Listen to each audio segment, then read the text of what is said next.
ReelTok Family Feud, George versus Cam. We got a super fun trivia episode today, but beyond that, all kinds of stuff we're going to talk. We got a little bit of Sheep Detectives, Mortal Kombat 2. The Bear dropped a surprise episode out of nowhere called Gary. Going to be talking that as well. We got a new Odyssey trailer that spurred endless discourse, movie news, and more. So we got all kinds of stuff we're going to be talking about today. But before we jump into all that, if you want to jump to a specific topic, use the timestamps in the description down below. But shout out to our executive producers, Cole Beaver, Stefan Johnson, Ollie Powell, and Jax Kendrick, as well as all of our other producers and every patron for making the show happen each and every week. If you want to check out our Patreon, the links in the description down below. We just did our executive producer hangout this weekend, which was a lot of fun.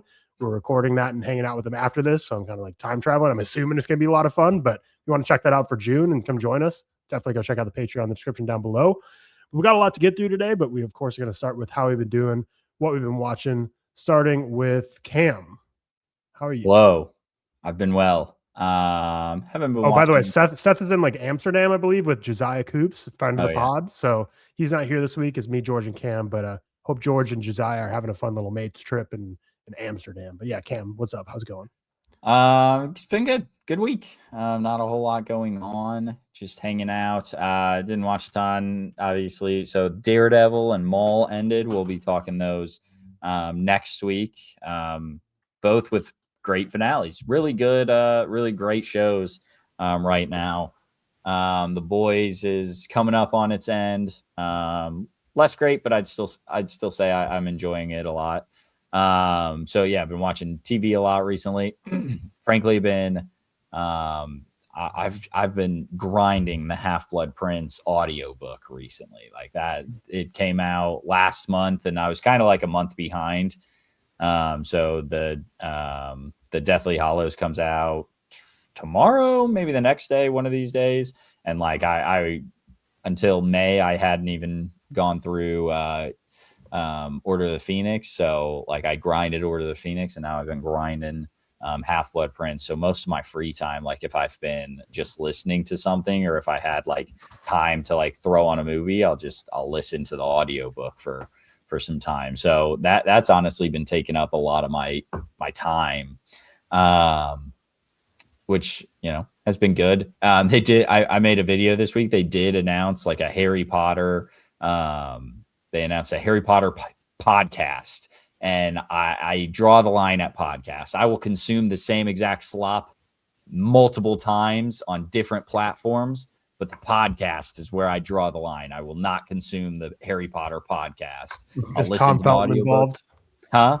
Is Tom Felton involved in the podcast? Probably. I don't know. I'm sure they get him on as guest at some point, right? I'll watch the movies. I'll watch the shows. I'll listen to the audiobook, but I will not do the podcast. I can't. That's where I draw the line firm. Other than that, we watched Despicable Me last night with Bailey. I watched Mortal Kombat. I honestly haven't looked at the rundown. I'm just going to talk it here because I don't have the most to say. I'll admit I'm not deep in the Mortal Kombat lore. I played the games a little bit as a kid. I frankly, I don't think I've seen. Ooh, thank you very much. Very kind. My parents brought me breakfast. Whoa. The greatest. They're amazing. Damn. I love it. Apologies. Back to Mortal Kombat. I played the games maybe a little bit as a kid, like very young, just and honestly, I think my cousin played them, and I would watch her play. So I can't even say like I've played them. So I don't know the lore all that well. I did watch the Mortal Kombat movie that came out and call it 2021 when they were like first doing movies released on streaming and theaters at the same time. And I enjoyed it at the time because I gave it a 3.5. I have not watched it since, but if you would have asked me what I gave it before looking at my rating, I probably would have said a 1 to a 2 because I don't remember enjoying it as much as a 3.5. But it was 2021. We were just happy to get movies, you know, happy to get back into the movies at that point. So I don't really know any of the lore, don't really know the characters. Like I honestly, I just remember the fatality, which, you know, is obviously the like most known thing about Mortal Kombat. I know Johnny Cage is like the big action star. In this, he was like more like sulking a little bit. Like he was more not necessarily depressed, but he was a down on his luck Hollywood star. And I feel like I and everything I've seen, like I feel like I remember him being, you know, mightier than life guy who's just super confident in himself. And he was, you know, at moments here, but I don't necessarily think he was all the time. So I didn't mind Carl Urban as Johnny Cage. I think Carl Urban's a much better actor than the roles he takes. I really think he could do some good work as an actor, and I think he shows it in The Boys. Maybe not as much in the recent stuff when he's just oi, oi, and doing that the whole time. But like, I really feel like the first, call it 3 seasons of The Boys, he was doing really good work, and then like he breaks into the, like, we'll call it the MCU, but he's Scourge, just not doing anything, and then he does this, where again, I just kind of think he's nothing here a little bit. I don't think he's, call it bad, but I don't think he's really anything, and I can't necessarily name his filmography off the top of my head. I was going to pull it up, but I really think Carl Urban should be doing a little bit more than what he's doing. But, you know, maybe, oh yeah, he was in the Lord of the Rings, obviously, as Éomer. When the fuck is he? The Rise of Skywalker. Oh, he's a stormtrooper, apparently. Interesting. But like, this really is just not it's a lot of franchise. Star Trek, Dread, The Bourne Legacy, Lord of the Rings, Thor, obviously, is in The Boys, now Mortal Kombat, Doom. I don't necessarily think he's, you know, I don't know. I just think Carl Urban could be doing more is kind of all I'm saying. Trying to think of her name. Oh yeah, Katana. Adeline Rudolph, I thought she was really good. She was a lot of fun. Everyone else was kind of there. I liked I can't, in the first Mortal Kombat, the main guy in the first Mortal Kombat, I really liked him. I thought he was pretty good, and he just kind of they just kind of said, hey, we're making a sequel, but we're not making a sequel to that one specifically. Oh, it's Louis Tan. So he's like just not in this thing really at all. Louis Tan, I thought he was pretty good in the first. This one is very much more like, hey, if you were a fan of the games, you're a fan of this one. Whereas the first, I thought they tried to make a little bit of changes. Like, they don't have the tournament in the first, which I think, if I remember correctly, people were not happy about. But for me, it kind of made it more interesting because, again, I'm not a tournament guy, because I don't know the lore all that well. But in this, they go full on tournament. They do a lot of brutal deaths. They do a lot of good fighting and a lot of good action.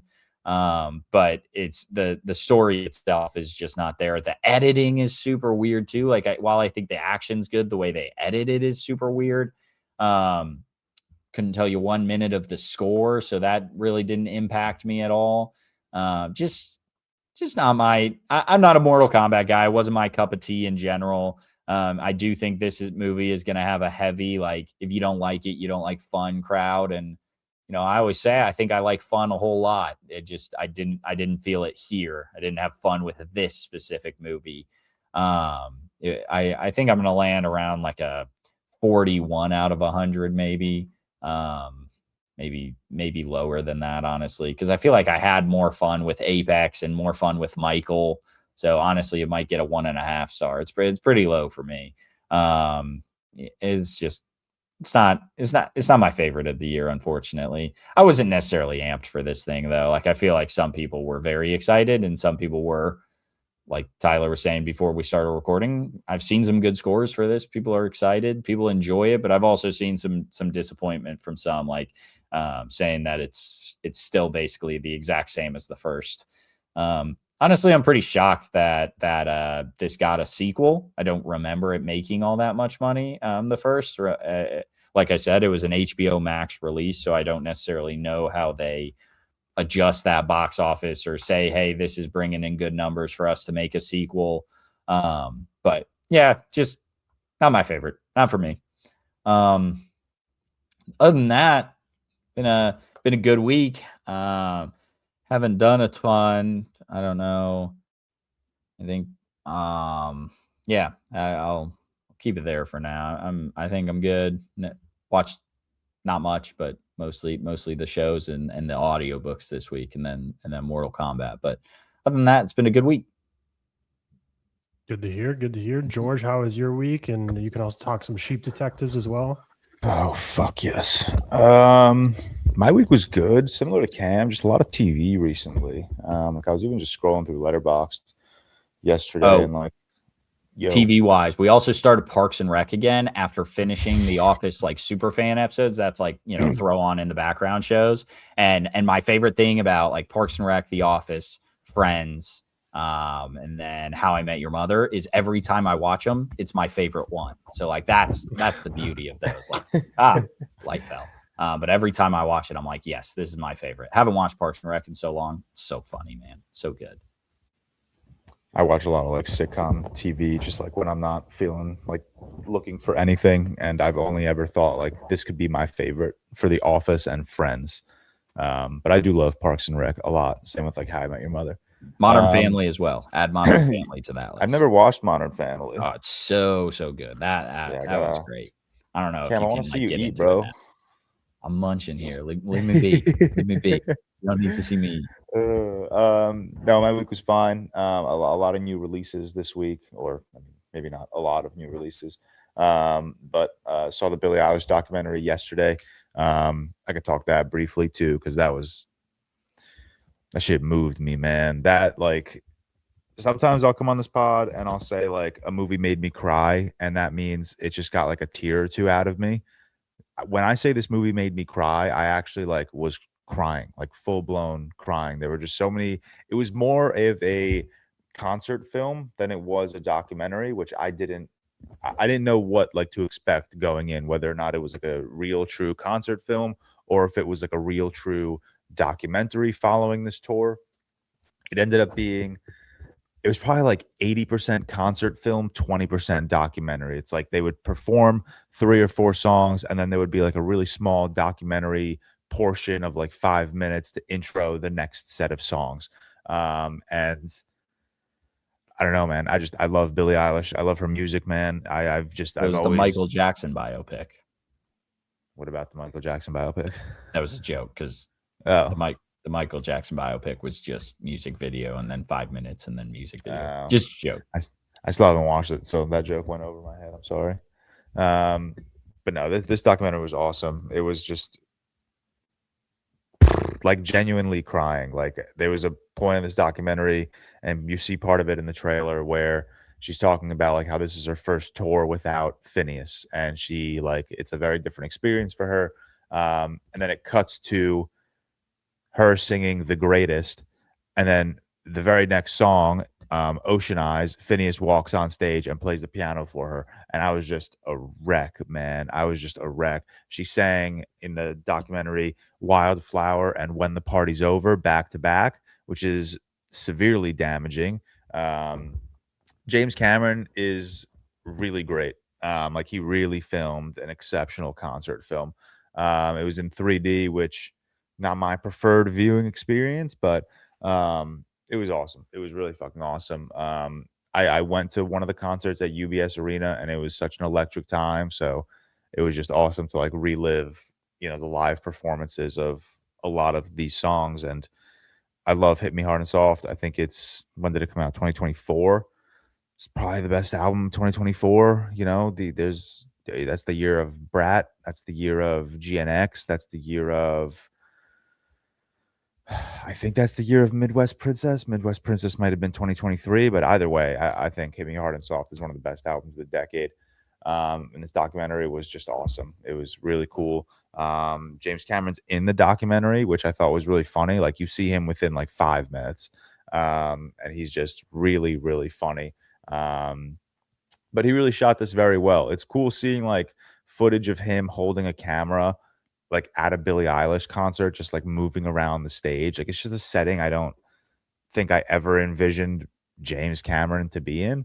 But I gotta assume he loves Billie Eilish's music, or he at least, you know, connects with stardom in a way that he just wants to challenge himself and shoot anything and everything. So, No, he check saw concert. her. He saw the behind the scenes of her album cover, and that she like filmed it in like a deep pool of water, and he's like, "Water, this might be my girl." That's actually funny. If true, not true, but would be hilarious. But yeah, it was so good, man. It was such a crazy theater experience. People at the end were like getting up and dancing, which I know people had a problem for during Michael, but I had no issue, man. People were respectful the whole movie. And then the last song that they sing was, or the second to last song that they sing was "Birds of a Feather," and just a bunch of girls in our theater like got up, went to the front of the theater where there's a little extra space, started dancing, and then like slowly one by one you can see like other girls like build confidence and like go and dance with them. So it's a really cool, fun, cute experience, which I really enjoyed. I really love Billie. I love her music. I think she just makes some fucking bangers. Saw Sheep Detectives. Pleasant surprise, I will say. I know, like, coming out of the London premiere, a lot of my UK mutuals were really hitting this with 4 stars, 4.5 stars. I still tabled my expectations because I didn't want to be that guy that like pooped all over a movie about some innocent sheep trying to solve the murder of their shepherd, like I didn't want to be that dude. So I still tabled my expectations, even though it got like really rave reviews out of the UK premiere. And I had a good time, man. I had a good time. It was cute. It was really funny. It's a little, the first maybe like 35 to 40 minutes, I don't want to say are stale, but they're not like they did it. The movie wasn't charming me as much as I had hoped. Like the cute sheep weren't really like, there was nothing really like wholesome about it. It was just like there was just a lot of like plot development, plot building to get to a point where like we're fully in the solving of the murder. So for like 35, 40 minutes, I was like, all right, I'm not really having the best experience right here. A couple chuckles here and there. Baby sheep are cute. Baby lamb are cute. I think everyone's voice acting was really great, but I wasn't like hooked. And then this movie in the second act kind of hits its stride where it's like all the jokes are landing, all the cute moments are landing. You're really into, at least me, I was really into the murder mystery. It was giving me Knives Out vibes where you're trying to like piece together everything, obviously not at like the, intelligent level of a Knives Out movie.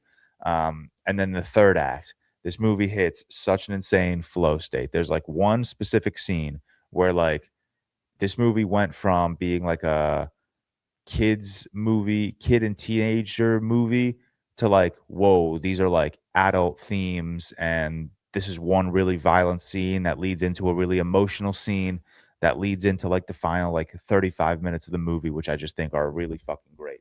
Like I think everything just comes together really beautifully in the last couple of moments.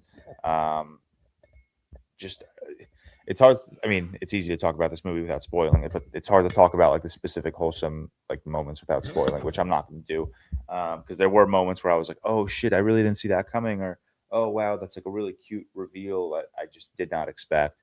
But yeah, it was really great, man. I had a great time. It was cute. It was like that cute little like heartwarming movie that I watched Obsession the day before, and I watched the Billie Eilish documentary after, so I needed to split up raging horror and emotional concert film with a movie about sheeps. So it kind of just like fell perfectly in line for me. I think I landed at a 3.5 and a heart. Because I'm gonna keep it at a 3.5. I'm looking at like my 3 stars right now of the year, which is like a How to Make a Killing for me.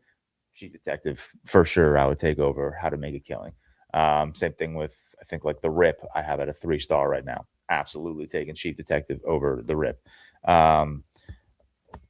Then Obsession, I saw the day before at an early screening. That shit rattled me. That movie actually fucked me up. We'll talk it deeper next week because that's I'm not. Yeah, yeah. Well, I don't. Yes. So okay, I'll skip out of that, but that shit was believe the hype, man. I saw a tweet that was basically like, I know it's like this trope is getting old where everyone's like, oh, this is the scariest movie ever. This is like the best horror movie of the decade ever. You know, you saw it with Weapons and Long Legs and Undertone. And, you know, I like all three of those movies. But still, that sort of like early praise really kind of irks me. I really think just believe the hype with Undertone, man. Like this movie genuinely made me lose sleep. Obsession, sorry. This movie legitimately made me lose sleep. It was really scary. It just really got under my skin. Not as gory as the trailers make it out to be. The scary shit is more so just like how you're feeling emotionally about everything that's happening to every character. And then there are fucking scary scenes, man. Shout out Indy Navarrete. She plays the main girl, the girl who is obsessed. Might be my favorite performance of the year. Probably is my favorite performance of the year. She really what? Who you battling though? I no one, I guess, but versus yeah, it's fair. But no, she's just so great. She's really fucking great.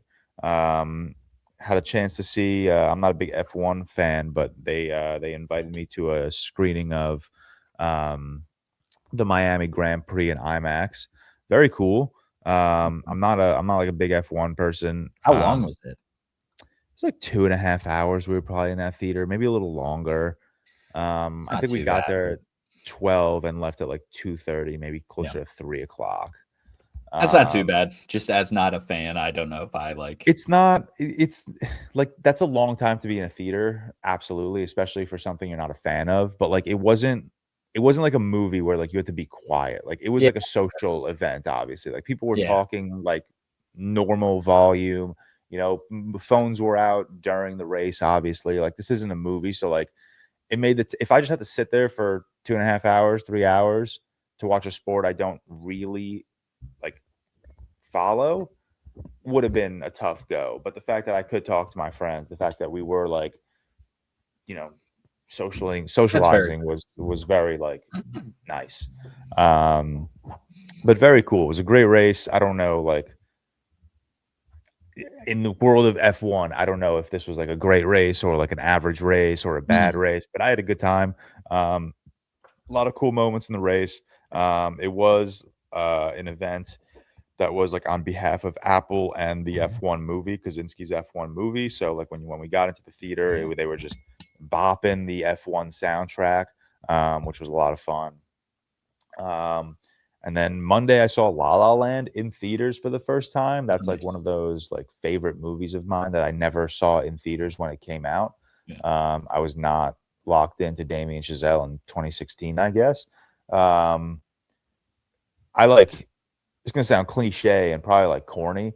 I like genuinely lost myself in this movie. Like, you know, in movies where like a character is like watching something and they're just so fixated on what they're watching that like everything around them like blurs and it feels as if like they're the only person in that room. That's genuinely how I felt on multiple instances watching La La Land in theaters. Like the Griffith Observatory scene when they're dancing through the stars, like I was the only one in that theater. I swear to God, like no one around me existed. Everything went dark. Their first dance on, I don't know what the road is called. I don't know if that's Hollywood Boulevard or what. I don't know. But their first dance, I just like I was alone in the world just watching one of my favorite movies on the big screen. And it was just like such an awesome feeling. And like, obviously I lose myself in film quite often. But like La La Land was different, man. Like I swear they were dancing through those stars and everything around me went black. Everything around me went dark. I was the only one in that theater. And I was just like paralyzed watching this, and it was fucking insane. But yeah, that was my week. Just a lot of new releases. Obviously, the Daredevil finished. I went to Tuesday for Cinco de Mayo. Alex came into the city. We went to Taco Tuesday. That Liam and I go to every so often for Cinco de or we go every so often on Tuesdays, but we went last Tuesday for Cinco de Mayo. Alex came into the city to go to a Broadway show with Liam, and Brock and Sean came into the city to go to a Daredevil finale fan screening. So I went with them to the fan screening after Taco Tuesday. That was cool. Always just a cool experience seeing like your favorite TV shows on the big screens. Just such a rarity nowadays. Mall, Euphoria, normal stuff that we'll talk like more in depth. When the season's wrap or the season's half wrapped. You watching Euphoria? I'm Are you enjoying the final season? Are people enjoying this one? People are not. I mean, people are. Euphoria does have defenders. Like if you go through my comments, you'll see a lot of like Euphoria defenders. You'll obviously a lot of Euphoria haters, but there are absolute shooters for this TV show. I'm just not. It just hasn't done anything for me yet, man. It really is just like a parade of Sam Levinson's mind, which is just not something I want paraded around right now. Like he's like really like tapped into like this OnlyFans plot line. There's like I think like a loan shark drug plot line with Nate that I just could not care less. Sydney Sweeney's on screen quite simply just to fulfill Sean Levinson's weird desires of staring at her for an extended period of time. Last episode had a lot of most of the season takes place in like a strip club with sex workers, and last episode, even though I think it was probably the best episode of the season, which again the floor is in hell right now.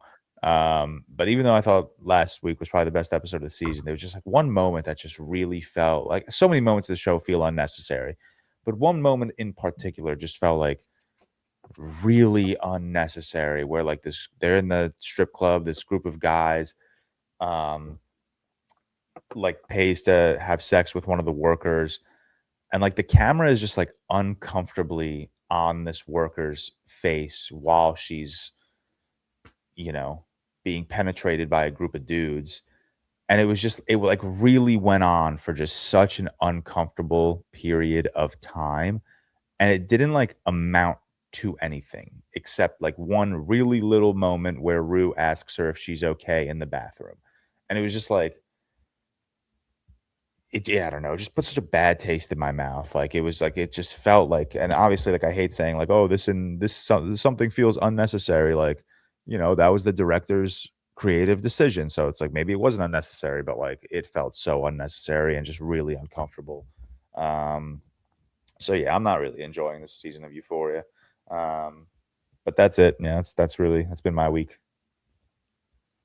Nice. Yeah, I mean, I saw you announce last week that you're kind of doing content creation full time, so that cat's out of the bag. But ever since then, you've been like on a new level with you always do well with like new movie releases, but I feel like you've been able to see like everything lately, which has been much appreciated for the podcast for sure. Yeah, I've been trying. I got time, so no excuses. No, yeah, you've been grinding. It's like every single night you're going to something, which is great. It's great for content, great for the pod. As for me, I've been drowning with my life lately. That's just the honest reality where we're at. Next week will make it 6 out of the last 7 weeks. I'm traveling across the country every time. It's never close travel. I was gone last week because I was sick. I've been sick twice in the last 3 weeks, and they were like separate sicknesses. I think it's just my body's just like breaking down. I was in LA last week, which was really fun. I got to meet up with Mateo. It was for like my day job work, so it wasn't like movie stuff, but got dinner with Mateo Monday night at what was it? It's called like Mel's Diner, I think. It's where American Graffiti was shot. George Lucas's George Lucas, right? His debut, I believe. Yep. Yes. So that was a cool spot. It was in like West Hollywood, Beverly Hills area. I'm the type of person that every time I travel somewhere, I like look at places. I'm like the classic meme. Like you travel somewhere, I'm like, I could live here. Like this looks sick. And obviously it's very warped in LA because the parts we were in Beverly Hills, West Hollywood. When I had to drive out to where I was going, I drove, can't remember what the highway is called, but it's a highway that just rides the ocean the entire way. So you go through like Malibu, you go through Santa Monica. So I'm like going through places where the minimum house is probably 2.5 million is like the cheapest shack you could find in these areas. So obviously if I'm looking at these neighborhoods, I'm like, man, must be sick to live here. even though it's completely unattainable. But the places I was in LA were definitely like the bright spots of it, where I was like, holy shit, the wealth here is just excessively insane. Just how nice the areas were. I know that's not everywhere in LA. LA is ridiculously expensive. When I was filling up my rental car, it was $7.80 a gallon for gas. I stayed at a Courtyard Marriott, and parking for a night every single night at Courtyard Marriott was $60. It's like you're a not a budget hotel, but you're not a Ritz-Carlton, and you're charging $60 a day to park at a Courtyard Marriott in Culver City. So kind of crazy, but it was great talking with Mateo, talking with Frick. I know you guys talked that last week, but they had that funny story that went kind of viral of how they like got full funding and then it got pulled. But I keep checking in. Shit ever. I think I'll tell it if you don't want to real quick, Tyler. But that was the craziest shit ever. So Mateo's movie Frick, go support if you can, is obviously in its funding period right now on Seed and Spark. And I woke up, I knew Tyler went to dinner with him the night before, so we were texting a little bit, like he sent a picture of you two. I woke up and I get the email that's like, hey, Frick's funded. And I was like, damn, they had 40,000 yesterday of the 100,000. And so I go just to confirm, and I see on their Seed and Spark 100,000. They've nailed it. And I text, I'm like, this is awesome. This is crazy. Like, how did this happen? Did someone donate 60,000? And he's like, he's waking up. It's like 5 a.m. there. He said like his mom called him freaking out. He called his friend freaking out about it. And like, we're texting about it for probably 2-3 hours off and on. Just like, this is insane. Like, did someone actually donate $60,000? And like 3 hours later, I feel so bad. He gets a DM, I guess, on Seed and Spark, basically saying, hey, click too many zeros. Like, just meant to send $60, which 3 extra zeros is 3 extra zeros is crazy. 3 extra zeros. I feel bad for the person that did it, because can you imagine like taking that away from them? But how would it go through though? Because wouldn't it decline if you don't have that much money? Well, so clearly they're like Seed and Spark, where it doesn't like charge you until you actually like get funded, because you're like right? pledging. You're pledging, yeah. So you don't get charged until it's funded. And man, I obviously feel much worse for Mateo and his crew of making Frick, because like they had 4 hours of just euphoria of thinking like some angel donor just like funded their movie. That being said, Frick's still doing very well. I think they're at like 70% right now. So call it 70K. Yeah, that's the bright side. They're at 70.1K right now. And based on what we learned from 10 dates with like how like the funding usually comes a lot at the beginning and the end, I think don't want to be overly optimistic, but I think they're going to hit that 100K with flying colors. They got 9 days left. Well, I also think you need 75% to like truly get going. I think it's 80% to get funded. Yeah. Is it that? Yeah. It's like, I don't think you need the full 100. So like they're right there. I think they're going to get it. Yeah. Yeah. So go support if you can. I think we all have like really want Mateo to what's best for him. But that story's crazy. I feel so bad.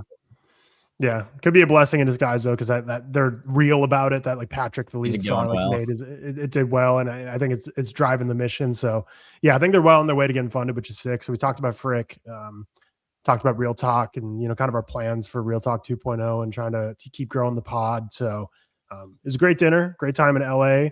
But other than that, LA didn't do a whole lot else other than that. It was kind of Monday was my day with him, and then Tuesday I was doing work stuff, and then flew out early Wednesday. The week before that, speaking of 10 dates, I was in Boston, so completely other side of the country. Got dinner with Owen one night, and that was really fun. That was sick to talk to him about 10 dates, as well as some potential like future projects we might be I might be a minor part of helping get going for some future stuff this summer, which would be fun. But more details on that to come.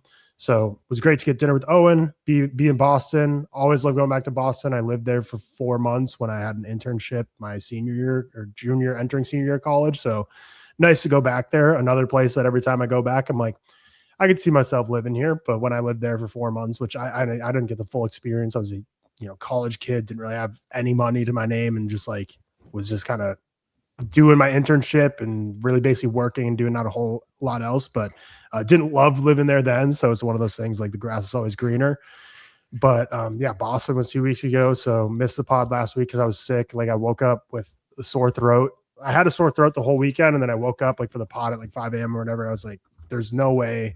Like if I'm sick, I've podded like when I'm sick before, we all have, but when it's a sore throat, I'm like, this is just going to be a disservice to everyone listening because I don't think I'm even going to be able to even talk. And if I was, it was going to be the most annoying voice ever. So missed out on last week. But yeah, man, I'm going to this week. I'm flying into Minneapolis on Tuesday night, immediately picking up a coworker and driving 6 hours to South Dakota. So I'll land in Minneapolis about 6 p.m. and I'll get to South Dakota about midnight. Got to be up at 7 a.m. to go to work. Then we're working till like 1, driving 6 hours back to Minneapolis. I'm dropping him off, and then I hop on a flight and come home. So a lot of flying, a lot of driving. I'm traveling nonstop. So I'm like underwater with work, just trying to keep up, the podcast and TikTok along the way, trying to be the most consistent I have been in a long time with working out and eating healthy, which is going well. So a lot of things I'm busy with, a lot of things I'm grinding with. Just keeping on trucking on, but it's not been fun lately. Are you done traveling anytime soon, or is this forever? Is this not as often as I have been, but it's going to be on average probably 2 out of every 3 weeks for the next 3 or 4 months. I'll be traveling. So, yeah, it's a lot. It's a grind. It's really shitty. So, but beyond that, yesterday Riley and I we put together some new garden boxes in our backyard.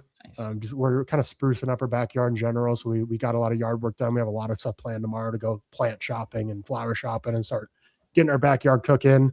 So that's a lot of fun. But yeah, that's pretty much it for what I've been up to. I wasn't here last week, so I'll just quickly go through everything I've been watching. Malcolm X, watched that. Everything everyone says about Denzel Washington giving his best performance of his career in that is absolutely true.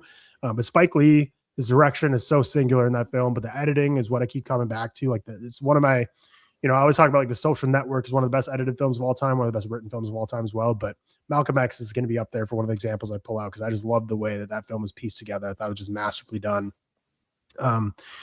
Rewatched No Other Choice.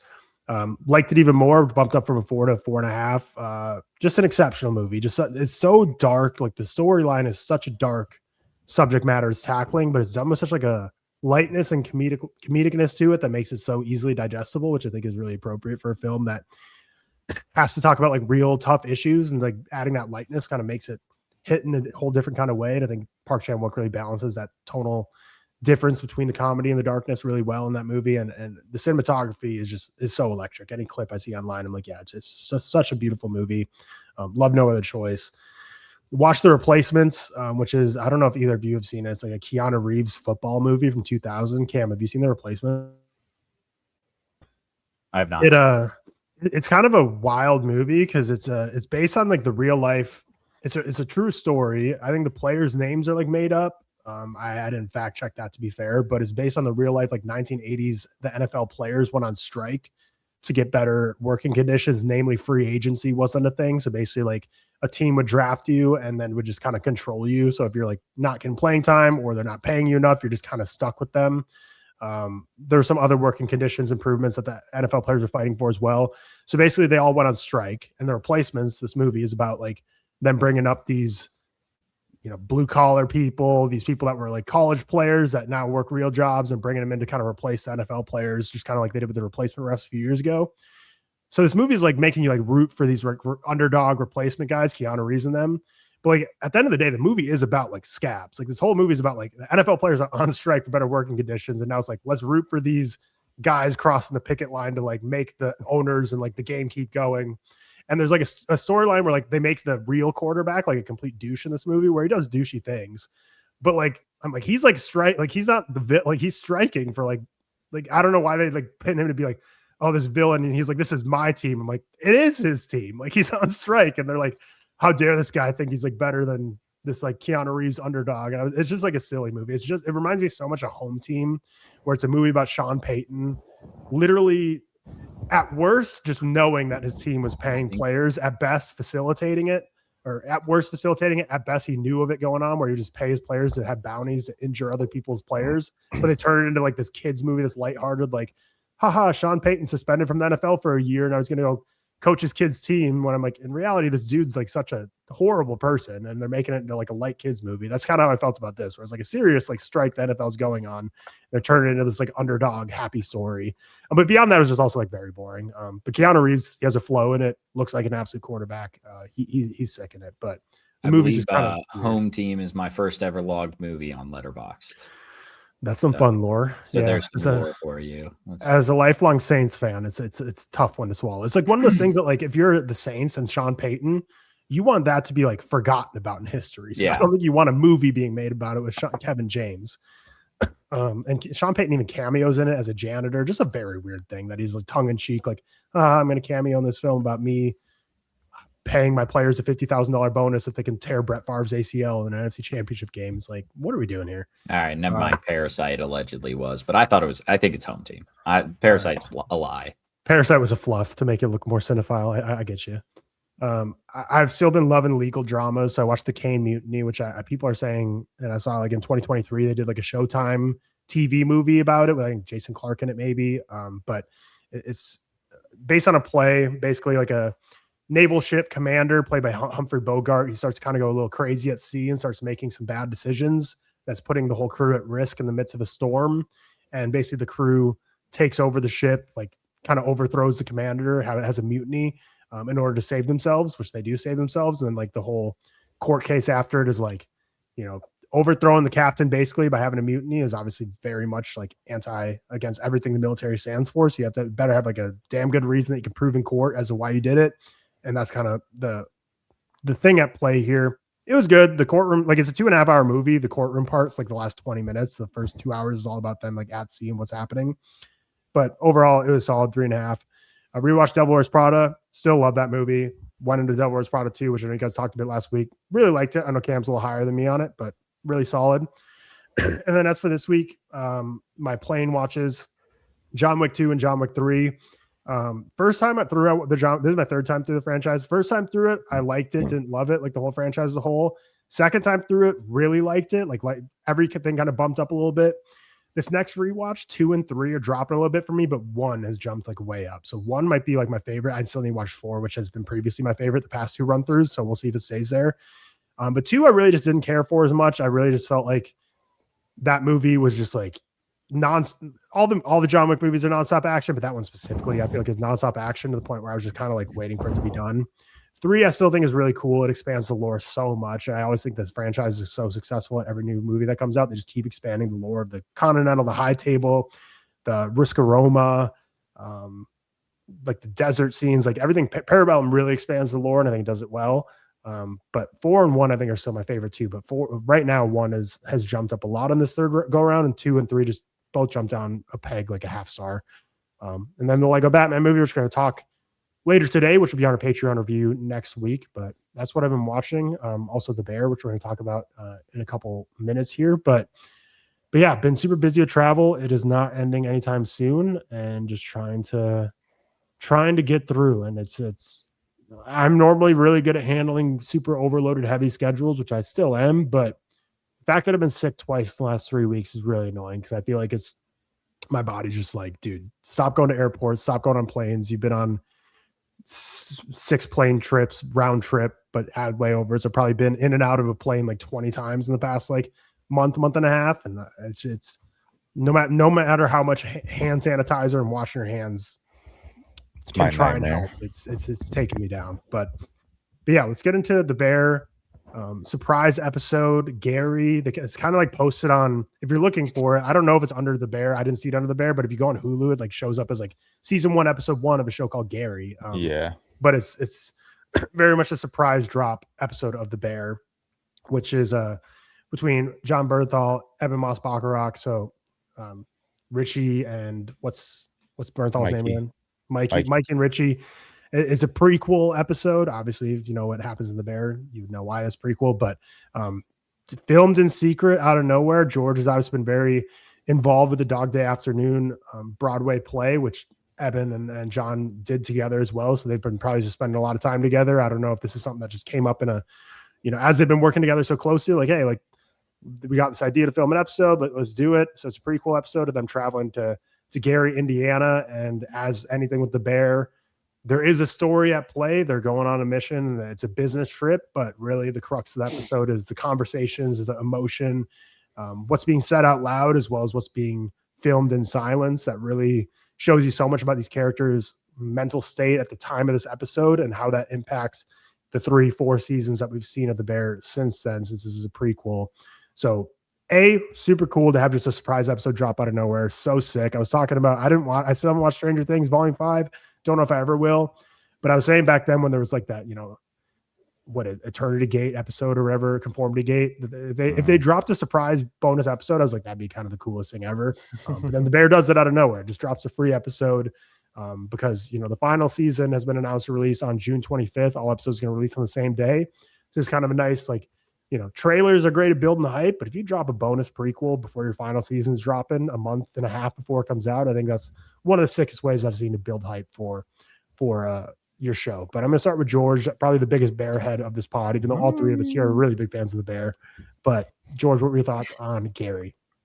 Yeah, I loved it. I love the surprise drop. I don't think I've ever experienced that. Has anything else just like surprise dropped in the time that we've been doing the podcast? Truly, I was on the toilet pooping and I just opened Instagram and I see John Bernthal's post that says the Gary out now, search Gary in Hulu. And I was like, wait, what the fuck? Immediately go to Twitter. People are like blowing up my feed saying like the Bear surprise episode. I was like, holy shit, watched it immediately because it dropped on Tuesday. So it dropped, it's like an hour long, and I knew Alex was like an hour and 5 minutes away from my apartment. So I had to like really like lock in. But yeah, I thought this was great. This is the most Mikey we've ever seen, which is phenomenal. For most of the show, he's in brief flashbacks, with the exception of like a Fishes episode where he's like the main character. Maybe not the main character, but he obviously just has a significantly more prominent role. And I absolutely love John Bernthal in this role. I said this in my TikTok review, he's too good at playing such a depressed man. It like worries me. Like he really is just so unbelievable. What I didn't know about this special, I didn't know John and Eben wrote it until after I watched it. That's very cool. I love that. That gives me a lot of confidence for the Punisher special because John wrote that as well. And that's something I'm a little nervous about. I'm not gonna lie. That's this week, isn't it? That's like this week too. Yeah, Sure. That's May 12th. Right, yeah. Cool. So like that gave me a lot of confidence for the Punisher series or the Punisher special.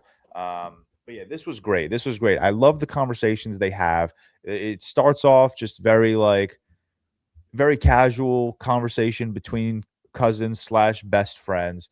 They're in the car. Mikey has like his like sporadic, like aggressive comments, that kind of like put you more in like his mindset about trying to like separate himself from everyone else. I posted a TikTok video and I was basically like one of the, and I said this, I was like, I don't know if this is what you're supposed to take away from this episode, but an observation that I hope is not true because it's really depressing. My observation was, Mikey is doing his best to separate himself from Richie, especially in that bar scene at the end, because he wants to burn that bridge. He wants to unalive himself, thinking no one will miss him, which will make the pain of unaliving himself, like, I guess, go down easier. And that to me is like just really wildly depressing. But I love John like diving into the psyche of this character because he really is all over the place. You have like the basketball scene where he's just so jolly. He's so if anyone alive. came up to me and started playing basketball with me like that, I would get so mad.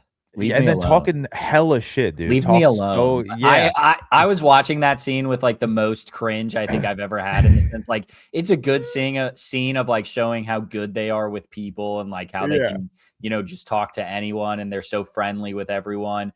Yeah. I would be so mad if two people just walked up and started playing basketball when I was playing with my friends. Go away. And the kid, like I get that John Bernthal and Eben look like cool dudes and John's like a built guy, but the reality 9 times out of 10 would be the kids would be like, get the fuck out of here, dude. Like playing with them would be fun. Like I think they would allow you to play, but the way he was talking to him. But one thing, sort of talking the basketball quick, one thing I noticed, there was a lot of really long one take shots during that basketball, which is sick. Yeah.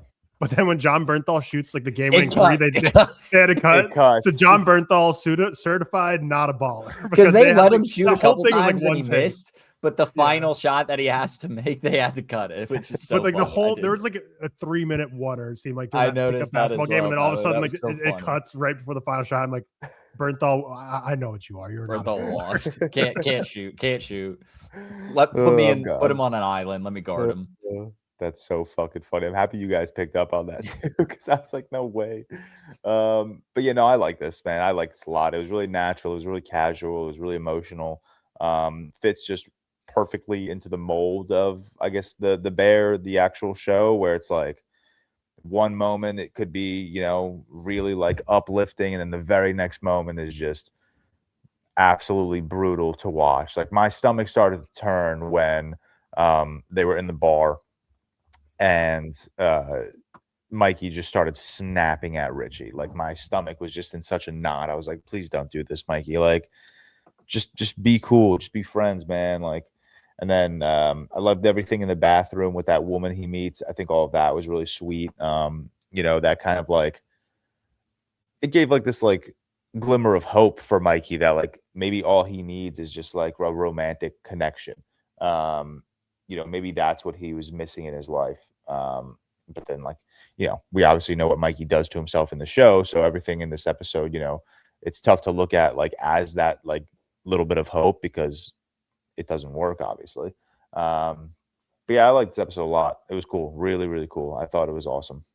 Yeah, one of the minor. So basically, when they go to the bar, they play this game with the locals of Gary, Indiana, where they're talking. They play this game where it's like you basically tell a story about your life, and people have to guess if it's fact or fiction. And one of the ones that gets John Bernthal in the bar because Eben is in there and playing the game, and he's just like, "I'll just sit in the car." And then the girl who he has like a romantic connection with, or kind of like a spark, comes out to like verify something to see if it's true or false. And that's if he's an emergency backup goalie, which I just Googled right now. I was like, how tall is John Bernthal? Because be a goalie in the NHL, you got to be tall. He's 5'11". He's 5'11", which is crazy. And the first like Reddit question when you search John Bernthal height is, why does John Bernthal look 5'6" in every role he's cast in when he's actually 5'11", which is so true. And like in the Google AI overview, it's like, he's widely reported to be 5'11", even though he sometimes appears shorter in on-screen roles. Like, man, they kind of do him dirty because he does look like when I look at him in the show, because that's why I Google, like, I'm like, I'm guessing this dude's like 5'6". Like, he doesn't give tall guy energy. Because how tall is Eben Mossbach? Probably pretty tall. I'm like guessing 6'4", he gives like 6'5". Yeah, he gives tall. 6'4" energy. He's a tall, dude. Like, I enjoyed 6'1". Gary. Okay, 6'1". I mean, oh, 2-inch difference, but they That's really make him look crazy. tall. There, either he's lying or John's lying. One of you are lying here. Yeah. Wait. Put the tape measure away. I really enjoyed this. I don't like the surprise aspect of it is so fun and like awesome, and I really appreciate them doing it. There are a lot of things about this. It's not like, it's almost like watching a train wreck, like in the sense like you just can't look away of just two people's lives and just kind of, I don't know, not playing it out how you would want someone to. And obviously that's how life is sometimes. And people aren't making the best decisions by any means. They're just going to Gary to do this quick pickup of a box or to pay for a box. Or are they giving the box and getting paid, right? They're giving the box. Yeah. Of like what was it? Like can openers or something? No, it was like the propellers. Yeah. But what for?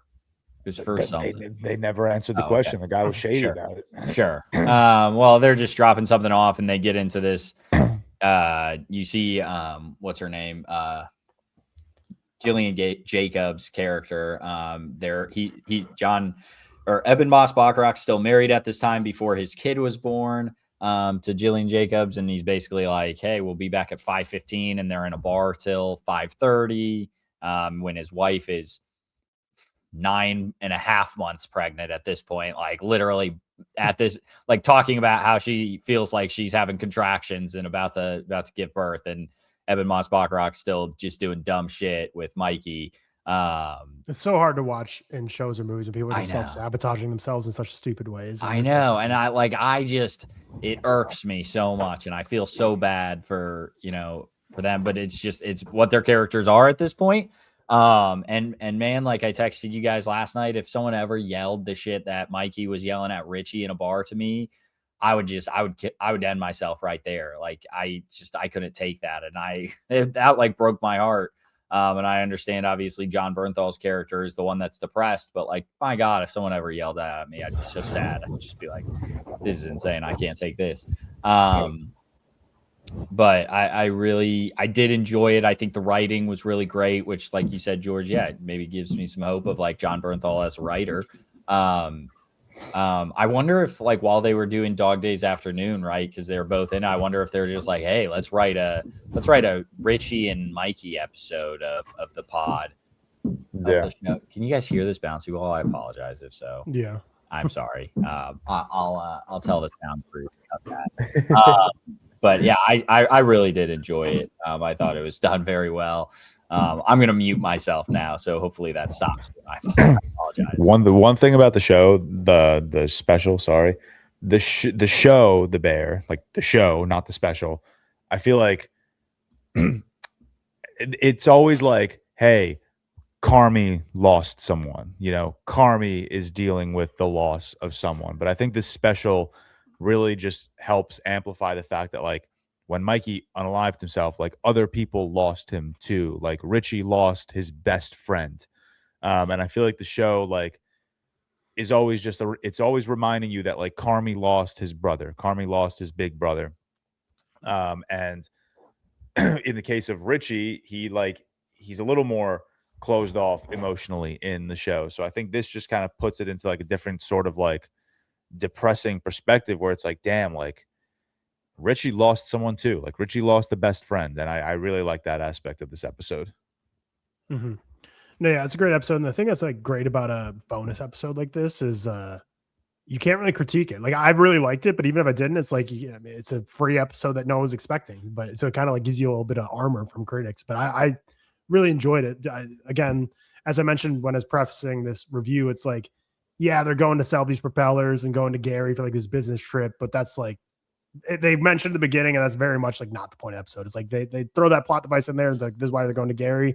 But this episode is really about the relationship between Mikey and Richie, Richie and his wife, and how that starts fracturing as well. Like, not as singularly in focus, but I mean, you have the fact that, like Cam said, he's like just ditching his wife and she's about to pop.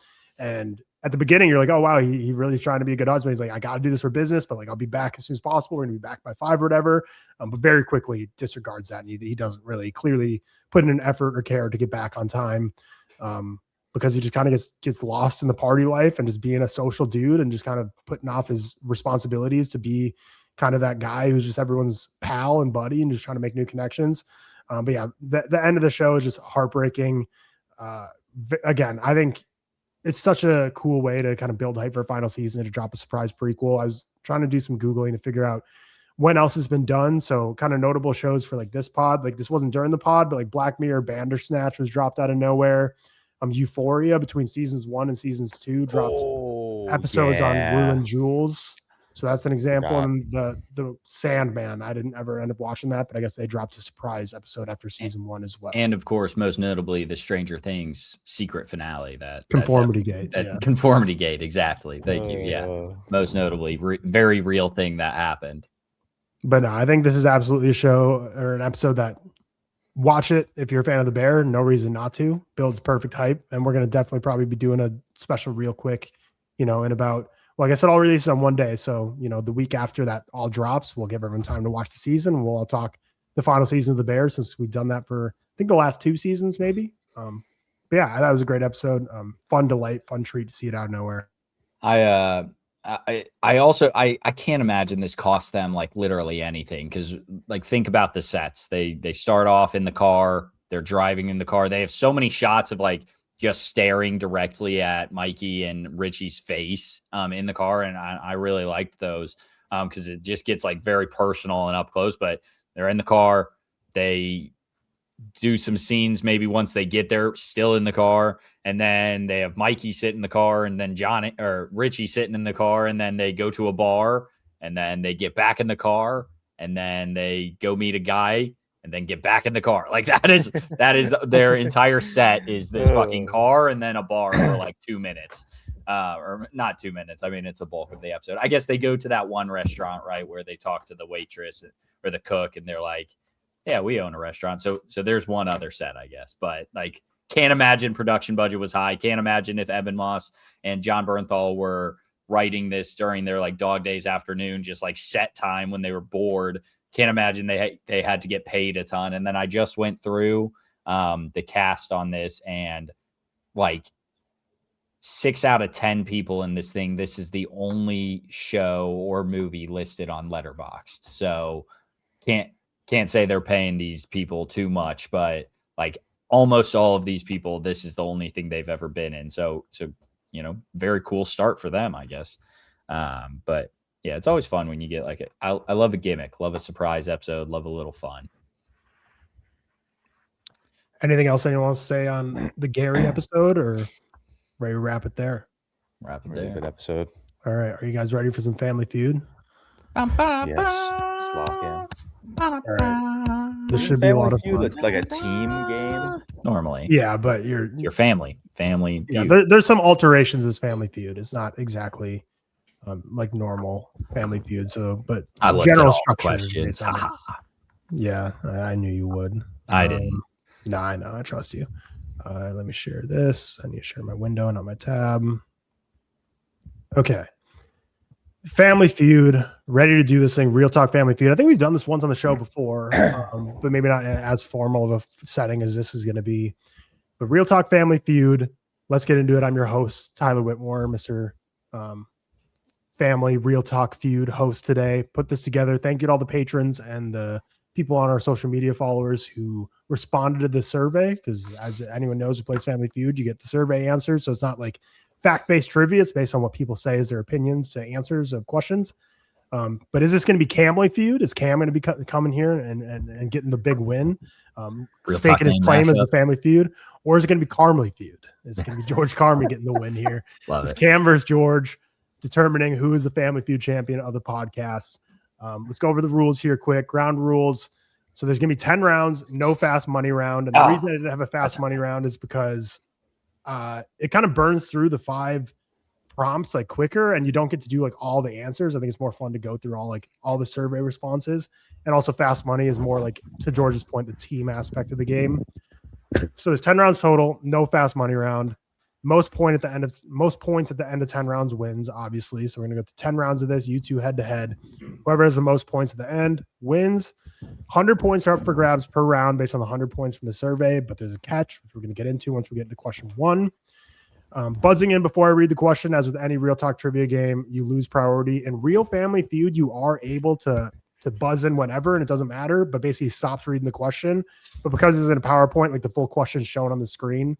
But like, say if the question is like, what is the best MCU movie? Like in Real Family Feud, if it's like, what is the best? And someone buzzes in, like they let them buzz in, there's no penalty, but then he won't finish the question. But for this one, obviously it does the full question on the screen. So wait till I finish reading it before you buzz in, or you lose priority and the other person gets a chance to go first. Again, I asked a survey of our patrons and followers. We got over 500 responses, but the answers were normalized to 100. So I just took all the answers, normalized them to 100 points. So there's 100 points up for grabs in every single question here. Top 6 answers are going to be available for each round to be guessed.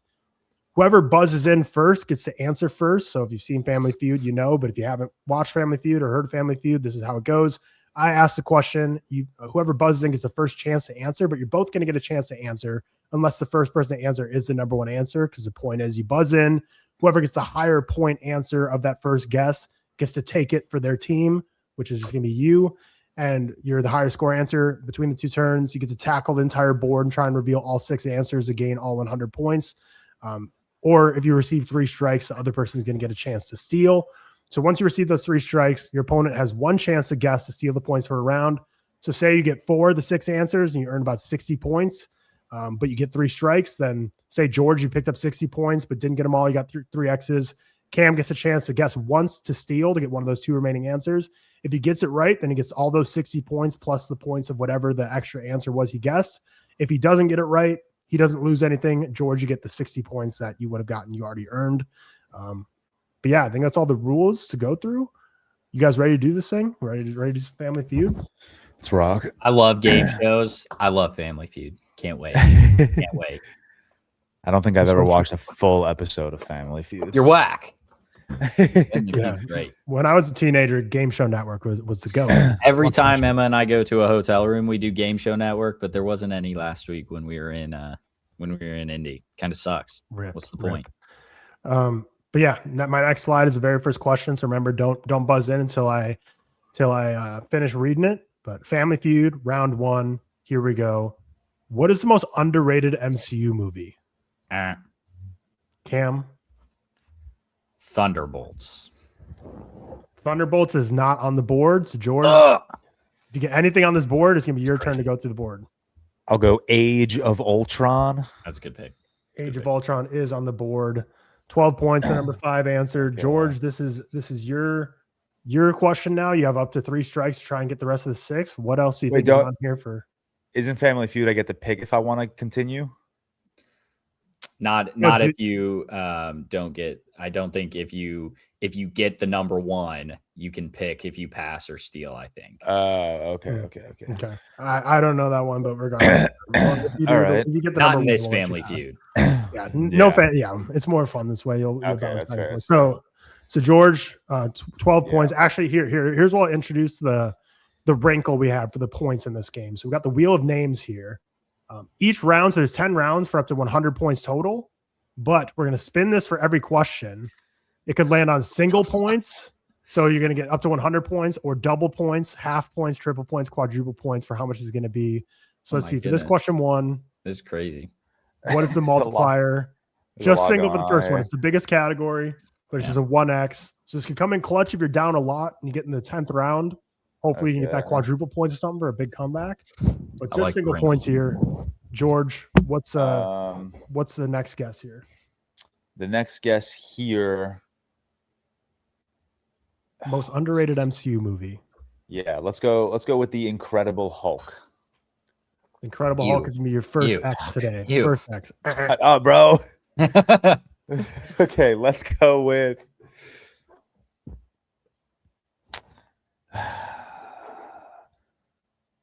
Let's go with Ant-Man and the Wasp. You sicko. Second X. All right. Lock in. I gotta hit a flow state here. Let's go with Doctor Strange. No chance. Wow. 3 X's. 3 X's. Wow. Bro. 3 X's. So Cam, you get a chance to steal. I don't know now. Now I'm nervous. That's crazy. What is the most underrated MCU movie? Based on a survey of 500 patrons and followers of the ReelTok podcast. Yeah, so it's none of the Thors, because I think those are rated properly, either bad or good. I don't think it's going to be any of the Avengers. Let's go Iron Man 3. If this is on the list, I'm going to freak out. Iron Man 3, number 3 here. Good answer. It's a properly rated film, dog. So Cam, you really like that movie more than me. You get a whopping 29 points because there are 2 things on the board. Yeah, good shit, first round, I feel like, but I'll take it. So now we go through, reveal the rest of the board. The number 1 answer, the most underrated MCU movie, was Eternals. And I was gonna say Eternals, but that movie gets hated on so much. What do we mean it's underrated? I like Eternals. I think I love Eternals, man. Yeah, that's why movie. That's why it gets hated on, though, because it's underrated. It's up to you, Tyler, how you want to reveal. I think Family Feud normally goes last to first. I think I'll do that going forward. It's up to you. All right, number 6 then. Number 6, Guardians of the Galaxy Volume 2.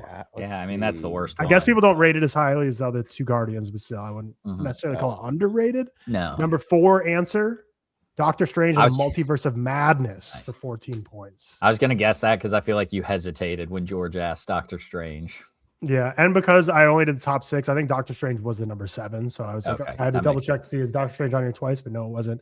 And the number 2 highest answer was Shang-Chi and the Legend of 10 Rings. Coming in at 21 points. I mean, that makes such sense. A properly rated. People have that in their top 10, dog. What are we talking about? All right. Well, George beefing with the first question. 1 round down. We kind of got the flow of how things are working. 29 points there for Cam. So basically a drop in the bucket when we talk about all the points up for grabs here especially today. Like with the wheel multiplier. That's the wheel multiplier has a whole new wrinkle. Going on to round 2 here. Round 2. What is the best movie to come out this decade? Ding. Yeah, I got George by a second. Yeah. All right. Dune Part 2. Dune Part 2, number 1 answer. We got the number 1 answer. We got the number 1 answer. So 37 points. So no answer needed from Cam. George gets the board. I mean, yeah, we're just gonna do the way we're not gonna be able to pass. But let's do what we got to do. This question, what are we multiplying? Are we singling? Oh, double points? No, Number 2? no, Okay. this is not good. This is double points. Double points. Shit. Double points for this one. It's not Okay. good. What is the best movie to come out this decade, Now I gotta George? like really fucking lock in. Part 2 Okay, is the the number best one. movie to come out this decade. We got Doom Part 2. Let me go Spider-Man Across the Spider-Verse. Spider-Man Across Spider-Verse is going to be your first X today. Surprising. I thought it would have been on there too. I'm gonna fucking freak out. Grazie. I'm gonna put my bias aside. Challengers. Dog. I don't think you're thinking like Tyler's like- best movies of the decade. But like I'm thinking like the consensus. Like the Challengers was the interesting. most nominated ReelTok movie that year. Okay, that's fair. Am I like bugging out right now? Am I just being Don't worry stupid? about it. Don't Furiosa. do not worry. Furiosa. Stop it. Third X. All right, you idiot. Oppenheimer. Oppenheimer is number 2 here. Oppenheimer is number 2. Sorry for the rudeness. I apologize. So Cam gets a whopping 138 points here because there's 69 total. What was that? Times 2, 138. I'm sorry. I'm so lost right now. I don't like this game. It's okay. We got 8 more rounds. You'll be able to lock in. You got this. Yeah, I'm just not having a good time. I think you'll be upset when you see some of the other ones. So number All right, 6, all number 6 revealed. So Cam got 138. So you got 167 total. Number 6, Top Gun Maverick in there at number Yeah, I'm gonna 6. fucking kill myself. Number 5, Batman's gonna be on Dune, the first Dune. Number 4, After Sun, Real Talk Award winner. And number 3, The Batman. That's in Yeah, there. there it is. 10 I mean, points. I should. there. I think you could have ran through that. I Honestly, don't- Top Gun Maverick would have been hard. I would never have thought of that. I don't- But I like think- Across Spider-Verse should have been on there in my mind. Not that I think it's that high, but like based on our voters, you would think that Yeah. should be on. That's why. All right, I'm fucking stupid. All right, next You're all right. next question. We got 8 rounds. Don't worry. You got time. Question number 3. If you could only watch one director for the rest of your life, it would be Cam. Christopher Nolan. Christopher Nolan's going to start give Cam the board. So the first time Cam start with the board here, so George can start thinking about his seal. Yeah, I answer. got to start locking in right now. Christopher Nolan for 52 points. Let's see, what are we working with here for the multiplier for question round number 3? Double Oh, points. I didn't even again. see half points. That's crazy. Yeah, half points I can didn't see screw the you half over. Half points can Okay. screw you over. Half points is fucked. Double points. So another 2xer. Denis. Denis Villeneuve coming in at number 4. Wow. 12 Martin, points. Mr. Scorsese. Martin is at number 3. Okay. I feel Mr. like Spielberg. Spielberg's at number 2. And we got 5 and 6 left. So you've already got Nolan, Okay. Spielberg, Scorsese, and Villeneuve. 2 directors left. If you only watch one director for the rest of your life, it would be Is Tarantino on this list? Tarantino's going to be your first X today. Damn. That's not good. That's not a good start. Interesting. Okay. I don't think our fans would go like that far back to like Kubrick or Hitchcock. I just really don't. I'm gonna say Kubrick though. I knew it. Yeah. Stanley Kubrick not on the board. Yeah, that was stupid. Gotta think new age. James Cameron. Not James necessarily. Cameron's your third X today. Oh, no way! Are you sure? Are you sure Yep. about that? So I the had a number different 5 and guess number than if 6 they're all- answers are here, George, for the chance to steal. You just got to get one of these right. God Who- damn it. You could only watch one director for the rest of your life. It would be I'm really trying to think about our community, and I think you got the big 4.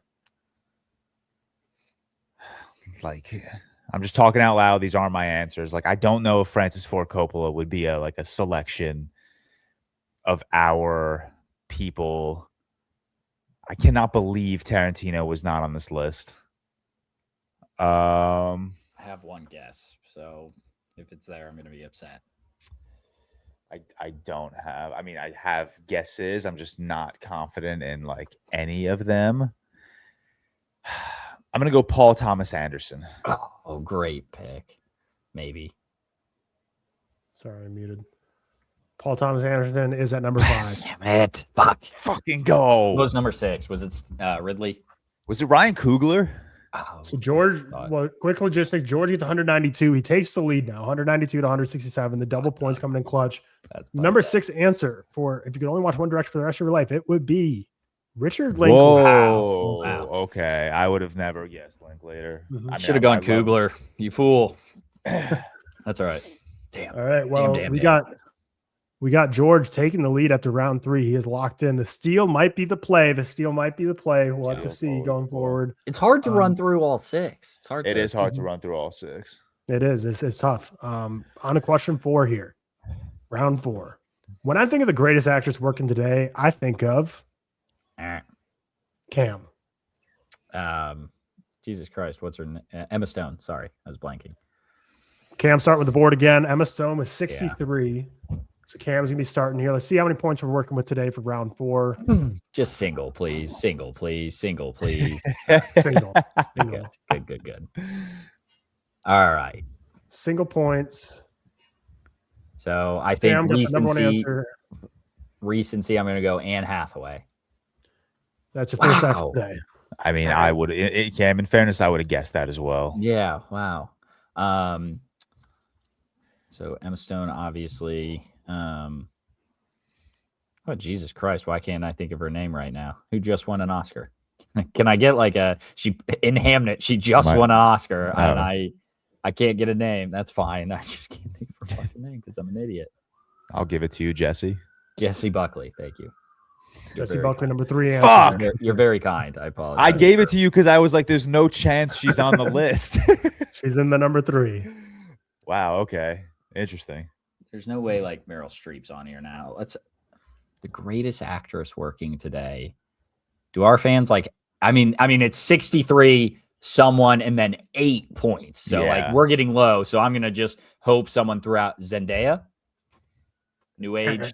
Okay. Wow. Yeah. People don't like Zendaya apparently. I don't think Meryl Streep's on here. I just said I'm gonna go recent, and obviously Devil Wears Prada, but she's barely in things these days. I feel like I'm trying to think back to actor. Her last movie before Devil Wears Prada was Don't Look Up. Jennifer Lawrence.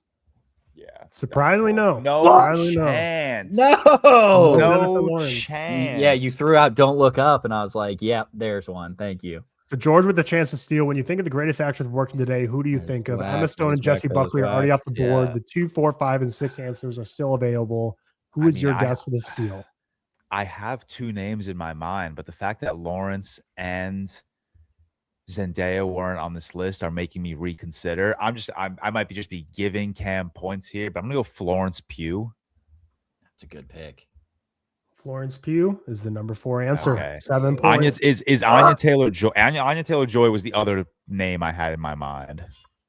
Anya Taylor-Joy is not on there. So the number 6 response here.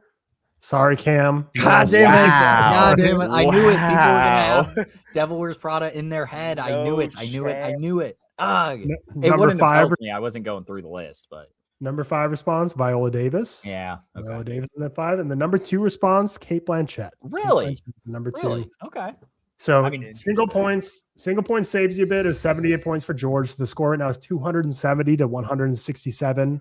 Not yet at the halfway point, but still anyone's game. The multipliers can still always make it anyone's game.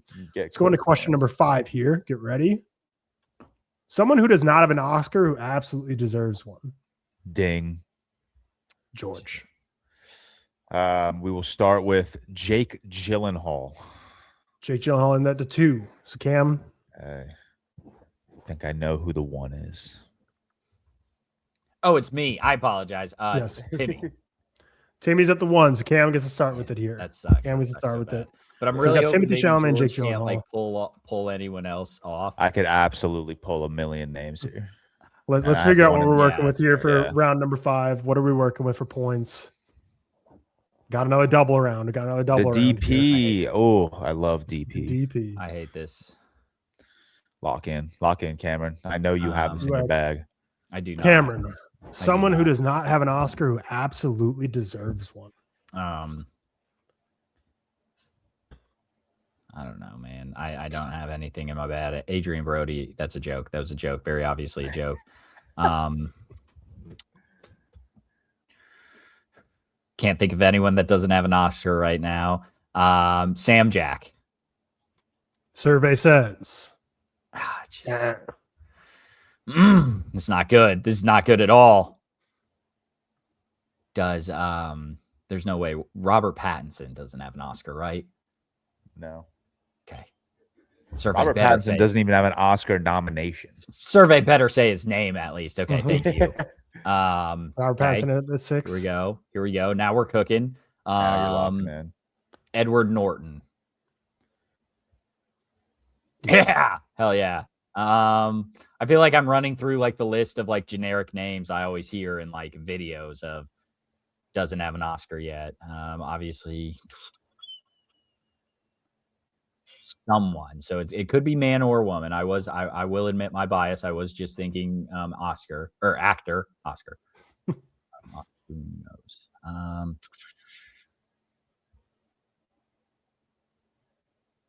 And obviously Emma Stone and Jesse Buckley, who I just named. Here we go. Kate Blanchett have an Oscar. She does have 2, actually. She does. Oh, I'm a fucking idiot. Okay, that's your third X there. all I know is she lost to Michelle Yeoh, so that's all I have. She won for The Aviator and Blue Jasmine. Thank you. That's awesome. Good for me. Crushed it.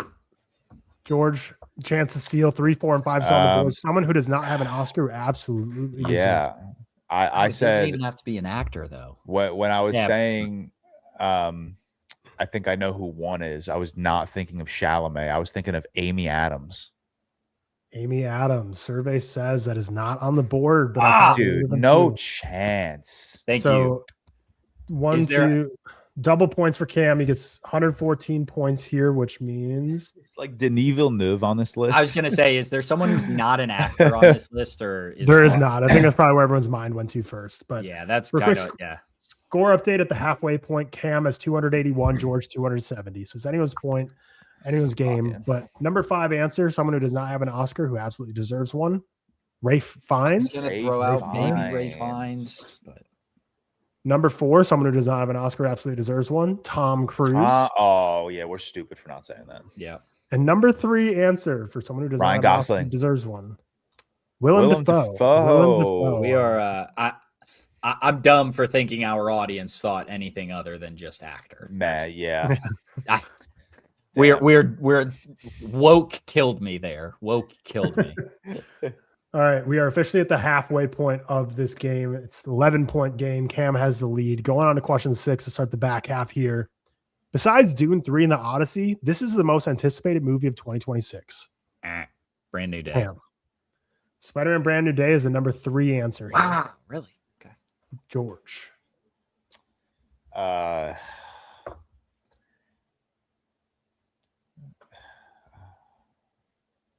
gonna go Resident Evil.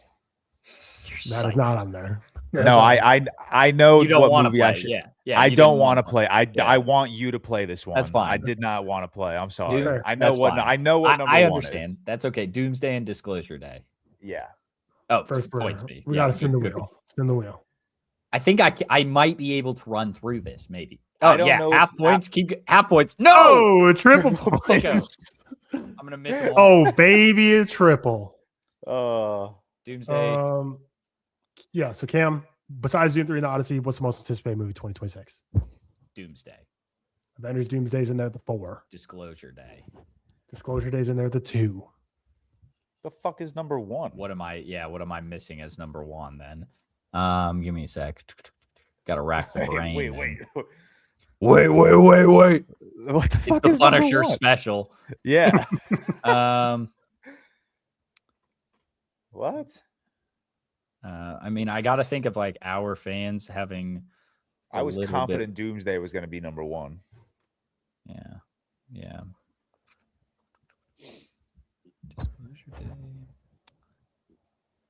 I'm trying not to say movies I'm thinking because I don't want to give them to George. I mean, I have one movie in my mind. Is right Digger on this list? That's what I was thinking was number 1. Number 1. What? Digger, number 1. You're a psychopath. That's crazy. That is crazy. Get on the Digger train. Get on. That's crazy. Number 5 and number 6 still up for grabs for this triple pointer. Mm-hmm. Is the I can't think of what the name's called, unfortunately. So I'm not going to guess it. What are other big blockbusters that are supposed to make money this year? I'm going to guess it just because it's a Star Wars movie. We'll say Mandalorian, Grogu, maybe got a couple votes. I mean, no way. Okay. No. You went to the numbers. you Yeah, he asshole. went to the You psycho. hovered over that. Mandalorian Grogu, no points. Yeah. Two X's left to play with. Okay. We're big actors in movies for the rest of the year. What'd you say, George? What was George's guess? Resident Evil. Okay, Resident I was Evil. gonna guess that, to be honest with you.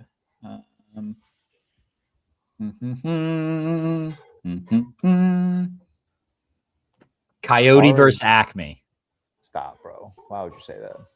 That's your second X. Yes. People be buzzing about that movie. I People thought do I not- low key thought People do not be buzzing about that. I low key bro. thought I had cooked. I'm not gonna lie. People are to you. not buzzing about that. Clayface. Yeah, that's a good pull. Good guess for the pod, but that's What the gonna be fuck? third. Wow. That's crazy. Wow. That's insane. That's crazy. So George, you get a chance to steal. The number 5 and 6 are up for grabs here for what besides Dune 3 and the I gotta Odyssey. look at What the is the list most now to anticipated see movie what I missed. 2026? I have two movies in mind. I could see both of them being on this list. I could see neither of them being on this list. Good. Pick something else then. I'll go with Werewolf. Werewolf, good guess, not on here. No, Not on damn. here. Supergirl Cam was gets the a other movie I big had in triple. mind. Supergirl, if that's on here, I'll be pissed because I did Yeah. pick Clayface over it. I was also thinking, what's the movie that's like End of Oak Street or whatever? Yeah. Yeah, The End of Oak Street. Oh, is that what it's called? Okay. Yeah. Neither of those are going to be on here. Number Okay. 6 Fuck answer. is on here. The Backrooms. The I would've- Backrooms is number Shit. 6. Horror- Horror Confession on was here. just so difficult. And number 5, Hunger Games: Okay. Sunrise on the Reaping. I forgot that movie existed. I forgot that existed as soon as I looked up a like most anticipated list. It was right there, and I go, that's on there. Yep, completely forgot that movie existed. same. So Cam with a monster round getting 249 points total on the triple multiplier. Oh, that's crazy. we got Needed we got that 4 bad. rounds left to go. Cam It's is just up game by over. 260 points. Question number 7. What sport has the best collection of movies made about it? Ding. George. All right, you got to start from somewhere. Damn, I actually don't know. Like what category would just fighting be? Like boxing or MMA or is fighting? Boxing's at the one spot. Yeah. So George gets to play the game Okay. here. He gets Now, the number 1 answer. I mean, like, is that all inclusive? Like, is MMA another like category? yeah. So the way Family Feud sometimes does it is like if you guess something, like they kind of group Okay. answers together. So this is like all fighting has been encompassing. I'll give that to both of you. How many points is up for grabs here? George really doesn't want to see a half pointer. Oh my, this could be major.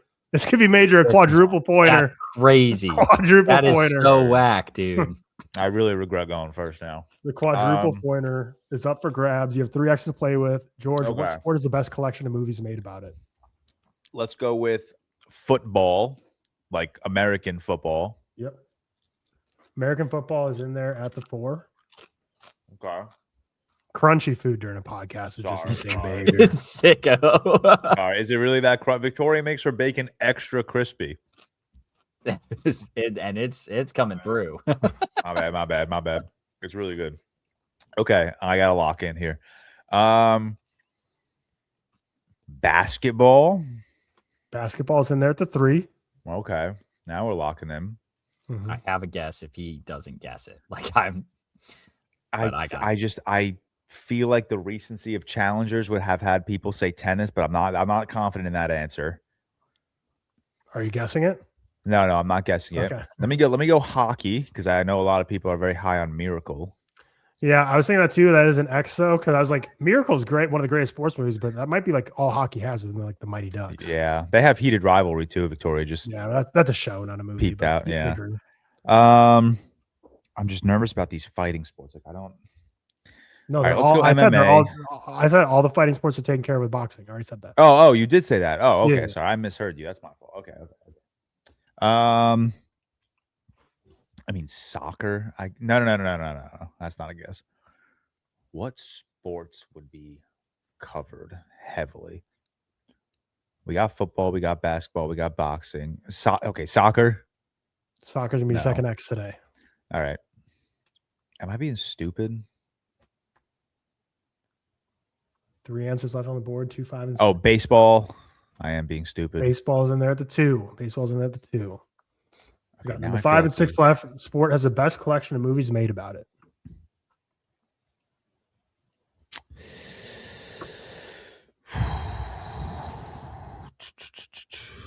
No soccer.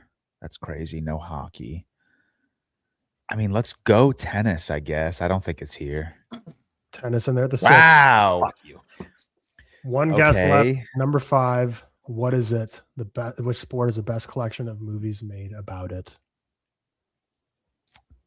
Boxing, baseball, basketball, football, tennis. There's no soccer. There's no hockey. I can think of 2, and I'm really hoping you pick one and miss. So that's I really am not thinking of like anything right now. Oh,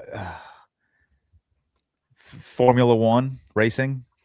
fuck. George God cleans damn the it. board. Is George that cleans a the board with a goal? quadruple Yeah. pointer. That's massive. That's so whack. Getting 400 is messed up. And now George is up by 140 points, 670 to 530. That's insane. Full 400-point clean sweep.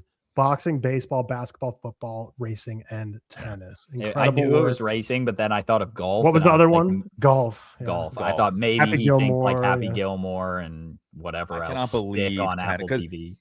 Outside of challengers, what do you have? Wimbledon from a couple King years Richard, ago. Oscar-winning Oh, King King Richard, yeah, and Trains on a train.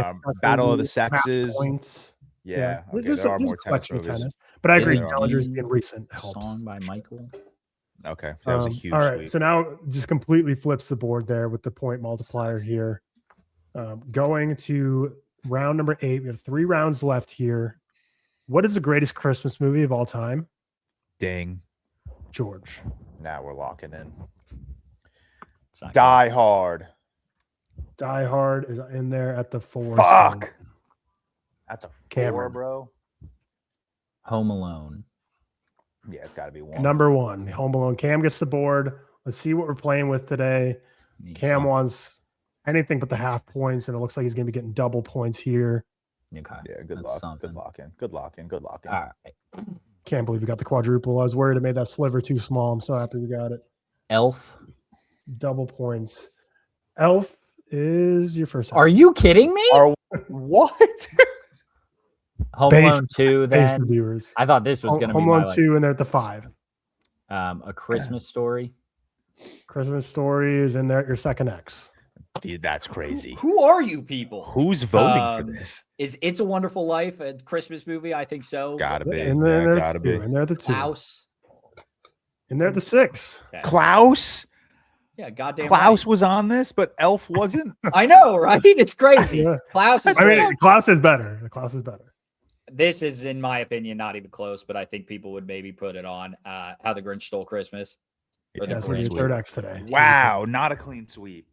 So, what is the greatest Christmas movie? I of all have time? another We've already got guess, and if Home it's on here, Alone, I'm going to be so goddamn mad. It's a Wonderful Life, Die Hard, Home Alone 2, and Klaus. We have the number 3 answer left up for the board for George to steal the double points and put a commanding lead on to Cameron. This sucks. I mean, I have a thought, but I don't trust our viewers to think this as well. There are 2 things that I have in mind. Both of them I don't trust are on. I mean, you have the last guess, so you can say what you're thinking.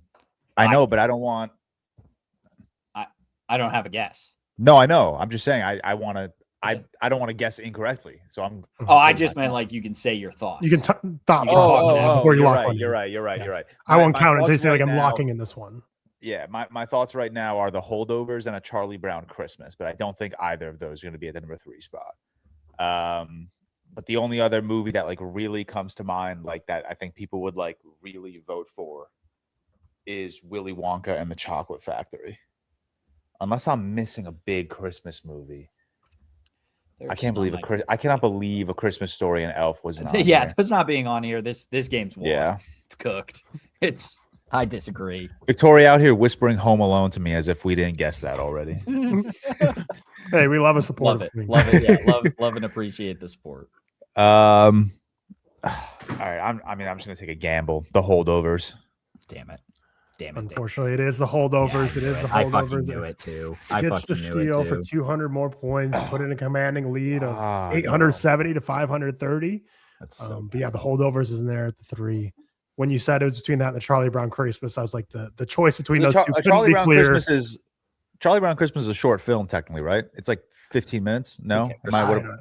I don't know. But also, you have to know, like, I don't know. It's based on whatever people submit. Yeah. Gotcha. It's funny. Like after I already, it was between. That's frustrating. So like we got more survey responses after I finished like prepping this board because I did it last night, and then I went to do a puzzle with Riley, and she's like, "Oh, I saw your survey. I'm gonna start filling it out." And then when she did like the most underrated MCU movie, she's like, "I'm putting Venom." And I'm like, "It's not in the MCU." She's like, "You can't stop me from responding Venom." I'm like, "Hell okay. yeah, that's it." love just a hill to die on, right? That's so funny. All right, round 9 here. Cam really needs to lock in these final 2. You started strong. In terms of Cam's gotten 4 rounds right, George gotten 4 rounds right. The multipliers have helped out George, but still, technically, even the first round for Cam that you won it counts, but only 29 points. It was a weak round. Round number 9. What superhero has not been done proper justice in any movie so far? Ding. Cam. Yeah. I'm gonna go with. I think this one's tough. I still think people are gonna say Superman. Uh-uh. Really? Okay. Just can't. It could not have been your guess, dude. That just could not have been your guess. I apologize. I'm gonna go with Green Lantern. That's the first answer here. Really? Green Lantern. Okay.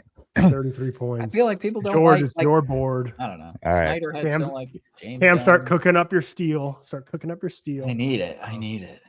I'm gonna go with The Flash.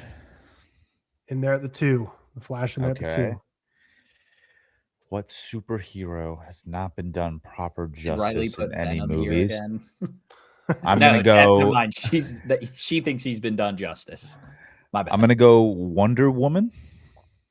Wonder Woman is going to be your first X. Okay, that's the X.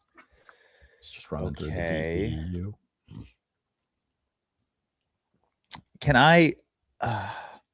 There are multiple versions of this character, but can I guess Robin? Wow, I did not think anyone was going to guess that one. That's the number 6 on here is Robin. Mm-hmm. I didn't know if it was Very going to say like impressive. Dick Grayson or something specific. No, that's impressive. What is number 3? I want to clip number 3 so badly. What superhero has not been done proper justice in any movies? We got Green Lantern, Flash, Robin. So Robin makes me think that people are thinking like, I mean, he's obviously not a small character, but more supporting. In any movie, I'm too focused on DC now. I got to move over to the Marvel side of things as well. Can you give me the Hulk? Fuck. Yep. And that is what Riley's response to this That's in the question was as 3. well. That's in the 3. We got 4 and 5 left. I wasn't Trying to even think, thinking. I didn't think you were gonna get the whole. Yeah, well, I was too focused on DC for a minute, but honestly, outside of the Hulk, I don't know who I would say has not been done justice in the Marvel world. Damn, I wasn't even thinking about anything else. That sucks. Like I don't think. Here's a. Oh God, I think she's been done. Like she's been on screen a lot. I just don't think her character has been done true justice. Jean Grey. Okay. Yeah, that was too bold of a pick. All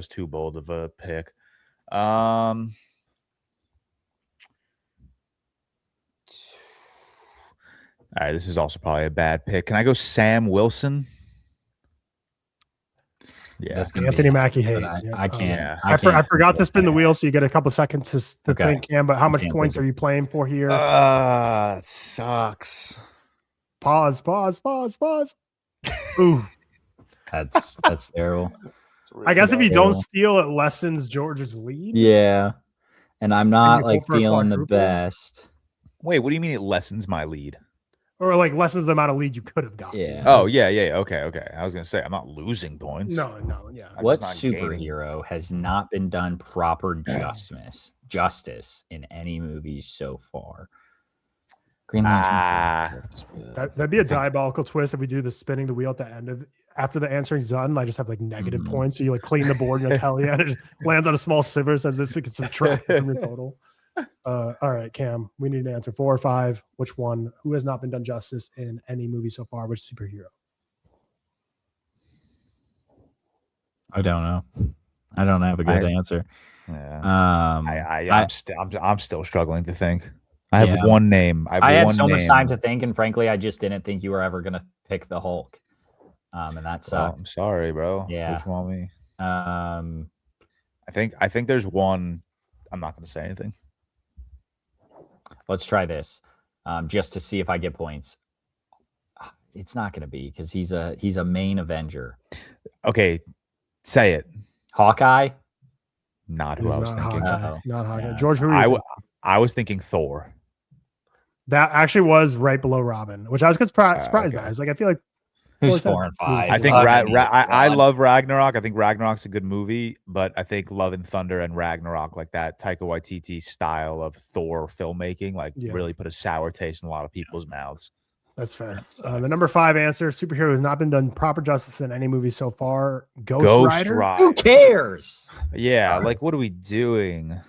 And number 4, Cyclops. Yeah, okay, that's fine. Fuck. I should have thought of that. That sucks. Score I need quad points, and I need exactly. 400. George has 912.5 and Cam has 530. So you need quad points. You got to basically clear the board for this last one. We're not going to spin the wheel until after this round just to add suspense.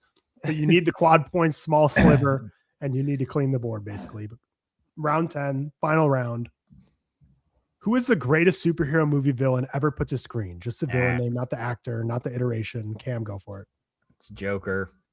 And the reason I'm letting him buzz in is because I was going to say, we letting him buzz in. I thought he was done. I finished the question, but I finished the question, but I was just clarifying. All right. Villain name, not actor. All right. Joker. I'll be looking at the tape here. Green Goblin. Oh, do I get to play? Am I mean, yeah, you got the one. You got the number 1 answer. Yeah. Green Goblin. And then the 3. Okay, great. Okay, now I got to get to superhero movie. So obviously, like not Vader on here. Doc Ock. Doc Ock is in the 4. Vader would have been technically like number 7, but even if he was on there, I wouldn't have let him be because I said superhero movie. Doc Ock in there. Thanos. Thanos in there at the 2. Okay. Who are the greatest villains of all time? Greatest is Killmonger on here? Ever put to screen. That's your first X today. That's fair. Killmonger, that's an interesting selection. Well, I mean, yeah, probably. We're getting into low points, but I still need some.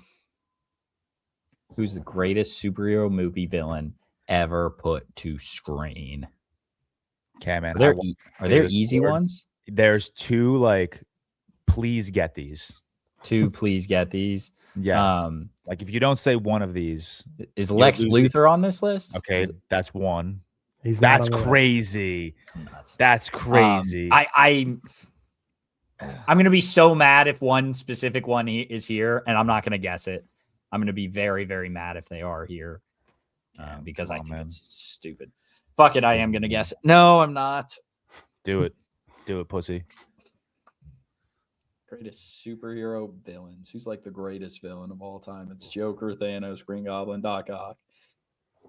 Let's see. Let's go. Iron Man villains, Captain America villains. Not really there. Not going to be like Doctor Doom. Magneto. Does that count? That's probably not going to count. Thank you so much. Magneto's in the 5. Your slop card would have been revoked. Yeah, that's fair. That's fair. Okay. Well, I think the last bit is only like 10 points, or I can't do math, like 3 points. So I'm just going to guess what I was going to guess. And if it's on there, I'm going to be mad because it's stupid. We're going to go with Venom. Venom is not on there. It's the 3rd X. It's not a bad guess. So George has the chance to seal and completely lock this game away. Cam, I think the last answer is a few enough points to where even if you get the quad still, I think you might still be okay. So I'm hoping. Yeah.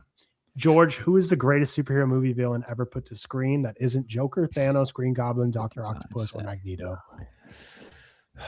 I'm going with Cam's flow right now, just kind of trying to Iron Man. It's not going to be Obadiah's Dane or whatever his name is. It's not going to be like the Red Skull. Oh, I have 2 names. One of them is the Winter Soldier, but I'm scared that no one's going to really look at him as a villain. I thought that too, and then thought the same. I just don't think people are going to be looking at him as a villain right now. So I think that's going to escape their mind. And then the other name I have is the Riddler. Yeah, that's a good pick. I didn't think that. I mean, listen, if this doesn't land on quadruple points, I think I have the win, even if I don't get this right. So I'm gonna throw out the Riddler. That is not on there. Good guess, though. Good guess. Phew! At least gives me a chance. In the same vein of someone who was a villain, but people might not really think of it anymore, that's who the number 6 is, and that is Loki. That's good. That's I would not have. I would count Loki more of a villain than. Well, I mean, I guess he's got the Winter Soldier is he's a villain. I would count Loki more of a villain than Winter Soldier. Sure. Damn, I wasn't even thinking of Loki. All right, just to build the hype. If you get the quad, the final score it'll be 914 to 912.5. So you will win by 1.5 points if this lands. All the money in the world. Quad points. Bro, I will absolutely freak out. Quad. Stop. Close. That was still too close for comfort. Yeah. It's kind of fun. Spin it 2 more times. Final score for movie Jeopardy. George wins 912.5 to 626. George wins 5 rounds. Cam wins 5 rounds. But if you take off all the multipliers, I think George still wins just because that one round Cam won with such low points with the 29 the first round. I can't believe I fried that best movies of the decade one. That was such a horrible effort. George Carmi, really poor effort. Family Feud win. It is officially. Yeah, what was There's it? a lot of. I can't even use my my gimmick of I think I want more MCU questions because that was a lot of. There's like 3 or 4. Yeah. That sucks. Good stuff. Good work, George. Good win here. Give me 2 seconds before we talk Odyssey trailer. Yeah, go for it.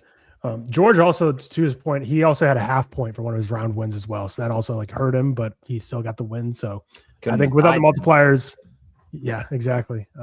Man, quadruple points could have been legendary. But let's get into trailers and movie news. We're not going to start with the Odyssey trailer out of respect for George. So we will start with Tony. Cam, what do you think of Tony trailer?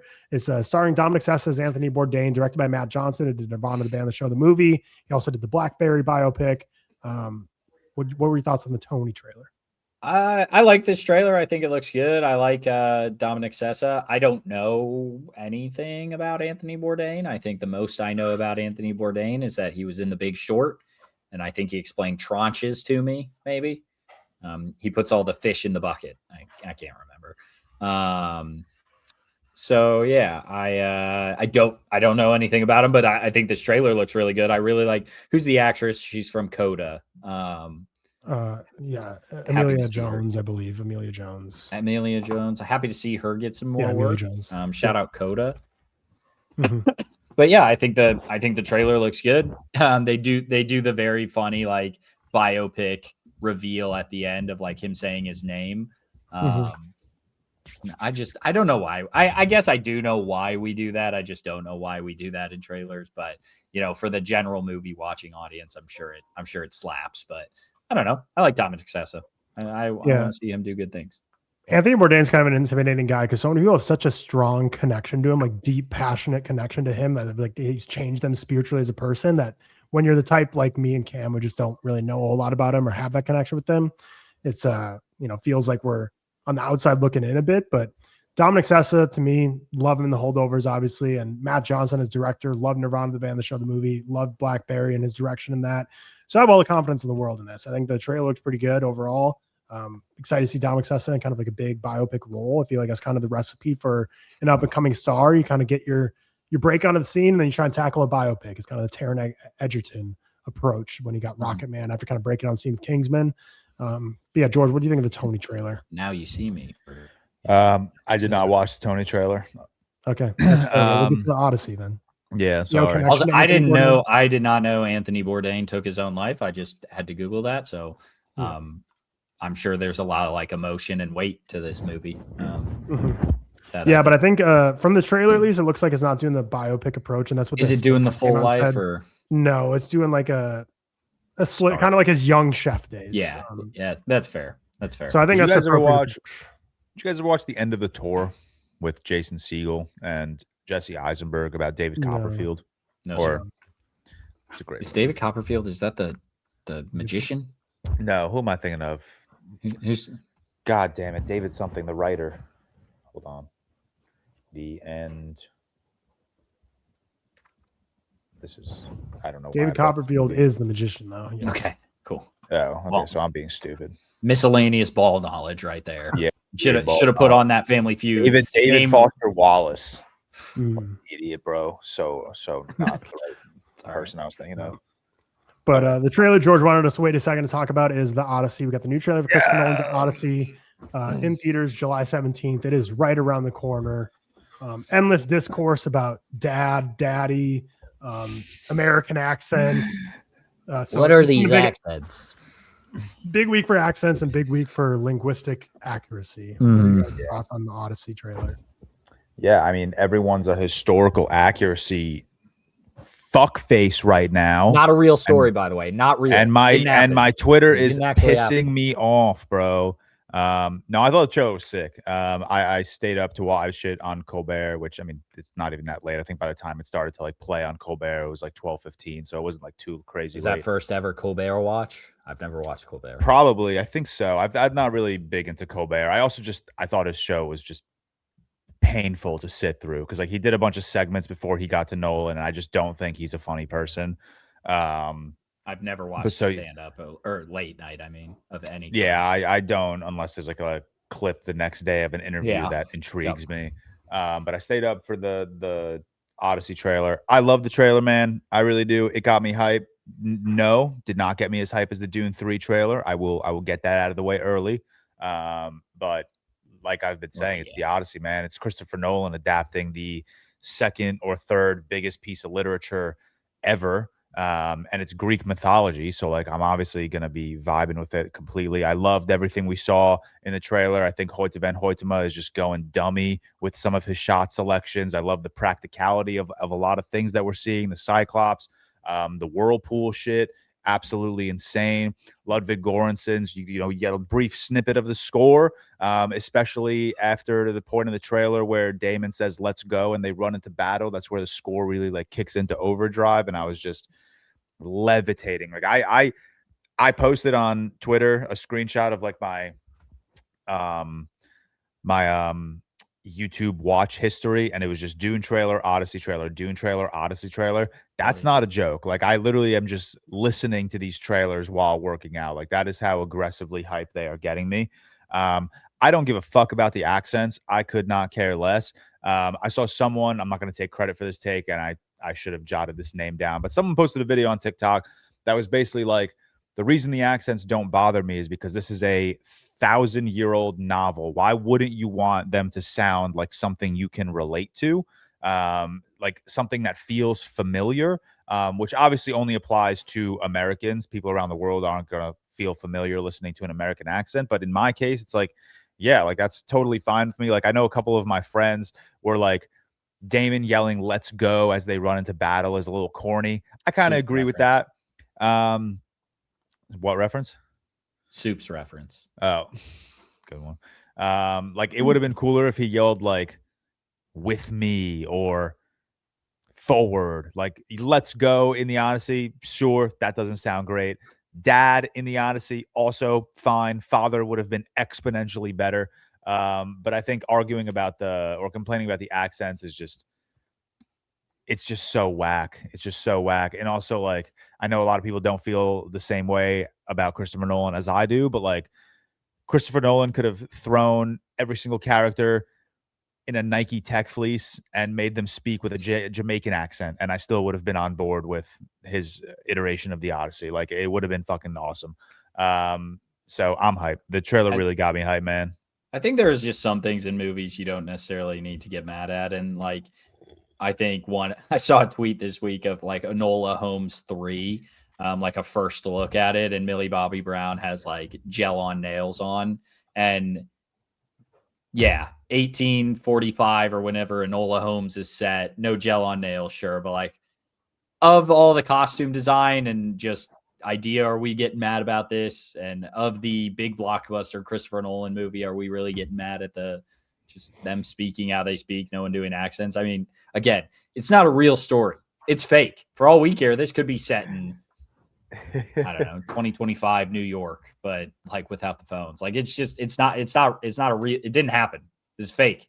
So I don't know.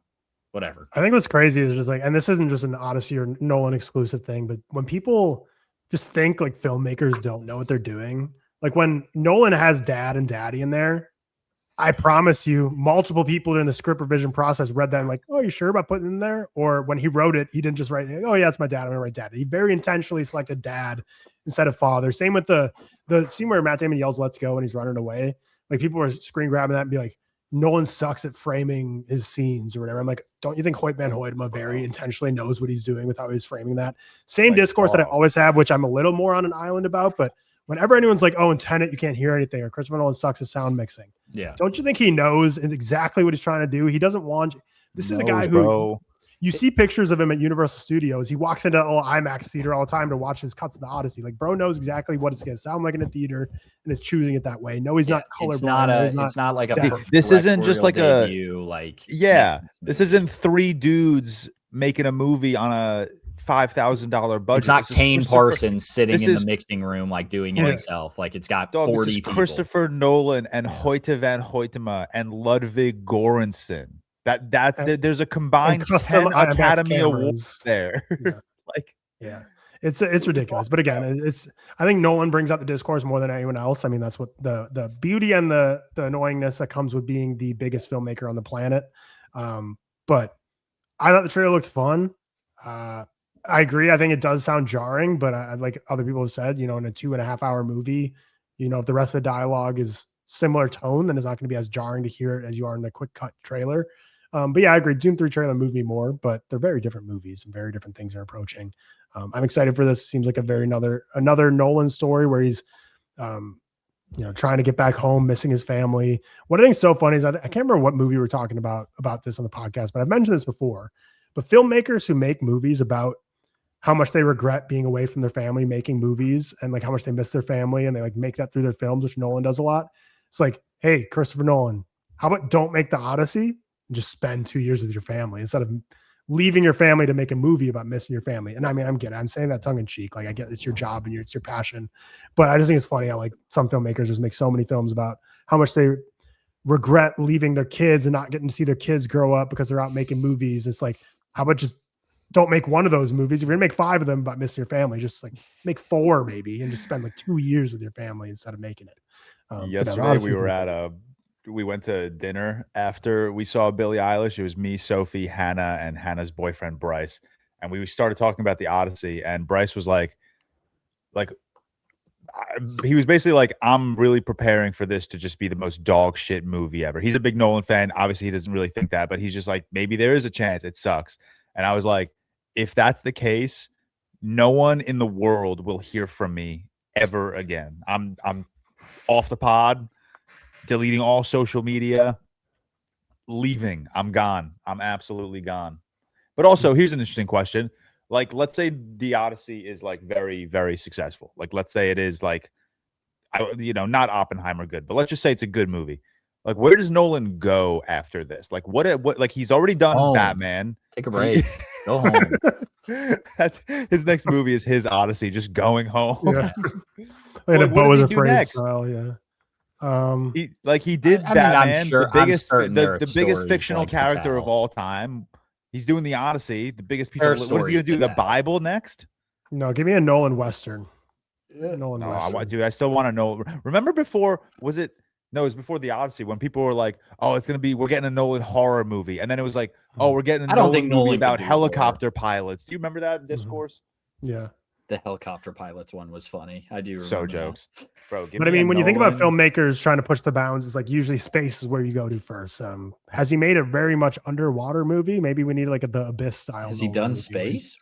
Oh yeah, Interstellar. I'm an idiot. My bad. Don't worry. When I first said that, I thought for a second, I'm like, oh, you could do space next. Yeah, yeah. Wow. Fake movie no one cares about. An unhistorical movie. Bro, a Nolan movie, a non-linear Nolan movie about the Bermuda Triangle. A non-linear Nolan movie about Thanos. Yesterday, meeting Dr. Doom. Liam and Alex were texting about some like James Gunn news that came out, and I was just like dogging James Gunn, and Alex was like, Christopher Nolan could film himself taking a shit and you would still praise it. And I go, a non-linear shit sounds psychedelic, bro. Jesus. But yeah, Odyssey is gonna be great. Final trailer, we got Minions and Monsters trailer. Cam, you hyped for Minions and I Monsters? just watched Despicable Me last night. Are the Minions the like most recent pop culture like icon? Like what's like a more, I don't know, a more known like, I mean, it depends on your character. definition, because like K-pop Demon Hunters, I feel like took over the world, and everyone's yes, but is that going to get 4 mainline movies and 3 spinoffs? Maybe one day. yeah, Maybe one day. fair. I think it's the biggest. I think the Minions are the biggest. Yeah, spin-off it's crazy. than Like, why are we still universe getting can build. Minions movies? And they do all of the Illumination like intro. Bailey really big into Sing. Right now, my 4 favorites are just like Bailey's 4 favorite movies that we watch the most. And he's really into Sing 2, and the Minions like open that movie up. They do the Illumination sign now. So Are you gonna bring him to see Minions and Monsters? he kind of liked Despicable Me. I don't think he was like uber into it. No, so I don't think so. Gotcha. That's fair. On to some movie news. The new Longlegs movie is going to be releasing in trailers January 14th, 2028. Nicolas Cage returning as Longlegs. Forgive me, it's been 3 years and I've seen Longlegs, and that movie kind of left my brain immediately. Did he die at the end of that movie? Didn't see it. George, I can't remember. It's been too long. Legs. It's like 800. No, he bashed his face in, but he never died. To be fair, the grabber like very much died, and they still said Black Phone 2, please. That's true. They just went the Isn't supernatural. he like in dreams completely- though? Yeah, supernatural. Yeah. Yeah, it was all supernatural. But no, I don't think. Are you excited for a Longlegs sequel? Probably going to be getting that around the same time as the Gladys prequel. Yeah, I'm due for a Longlegs rewatch. I've only saw it twice when it was in theaters. So when was that? 2024 came out, right? 2024, I think that was a movie. So it's been a little bit of time since I've watched Longlegs. I've never once thought, damn, I would love more of this story. Like, I think it's a great one-off psychological horror, investigative mystery thriller, whatever you want to call it. But I did love Longlegs. I am nervous right now about Osgood Perkins. He's really on not the best streak with the monkey and keeper. But yeah, I don't know. I'm indifferent. It's like we Did say you feel all the the same time, way about like, Weapons, where you're like, I don't need another movie of this, but you're no, I would love a Gladys prequel. Okay. I would I was love. seeing if you were You can give me a Gladys miniseries. Give me 400 minutes of content of Gladys, and I'll be living. Gotcha. I Cool. love Gladys, man. Channing Tatum and Tessa Thompson are going to star in Charlie Kaufman's new film, Later the War. The film follows a director famous for blockbuster comedies who decides to direct a serious Holocaust film to get the artistic legitimacy that he craves. Obviously, first reaction from everyone, this sounds like a Taika Waititi diss track, which is just incredible. We need more of those, because I don't know who else this could be about. And it's one of those things that he could be like, no, there's just a story I thought, and I wasn't thinking anything about Taika Waititi. It's like, it's one of those, you can have an intention behind the art, but everyone's going to interpret it that way. If you're making a movie about a director who makes silly comedies, who now decides to make a Holocaust film to earn Oscars, Taika Waititi diss track, we need more of those. I want more diss tracks. I want, everyone always talks about like Peele, Eggers, Astor, like as like the trio of like this new age of horror. Start making movies against each other. Like, I need a Ari Aster film that's about how Jordan Peele forgot how to write movies because he's just had writer's block for 3 years. I don't know. Just we need more diss tracks. Like the movie, version of Kendrick versus Drake. That's all exactly. we need. Speaking of Ari Aster, his next film, Scapegoat, for A24, is going to be starring Scarlett Johansson. Epic, awesome. Everyone knows I'm a big asshead. And then we have a new Planet of the Apes movie in the works. Matt Shackman, who did the Fantastic Four, set to direct. It will not be a continuation of Kingdom of the Planet of the Apes. They're going to just kind of have that be a one and done. Which is weird. The Planet of the Apes franchise continues on. Matt Shackman. I mean, I kind of like Fantastic Four. I liked his direction. I feel like though, I thought it was solid. I feel like the Planet of the Apes franchise, like now that we've gotten the Reeves trilogy, or technically not a Reeves trilogy because I think he only did 2 and 3. Did the last 2, yeah. But like just giving us like a one-off story every like 3 years in the same vein as like an Evil Dead franchise, where it's like the same lore, the same like.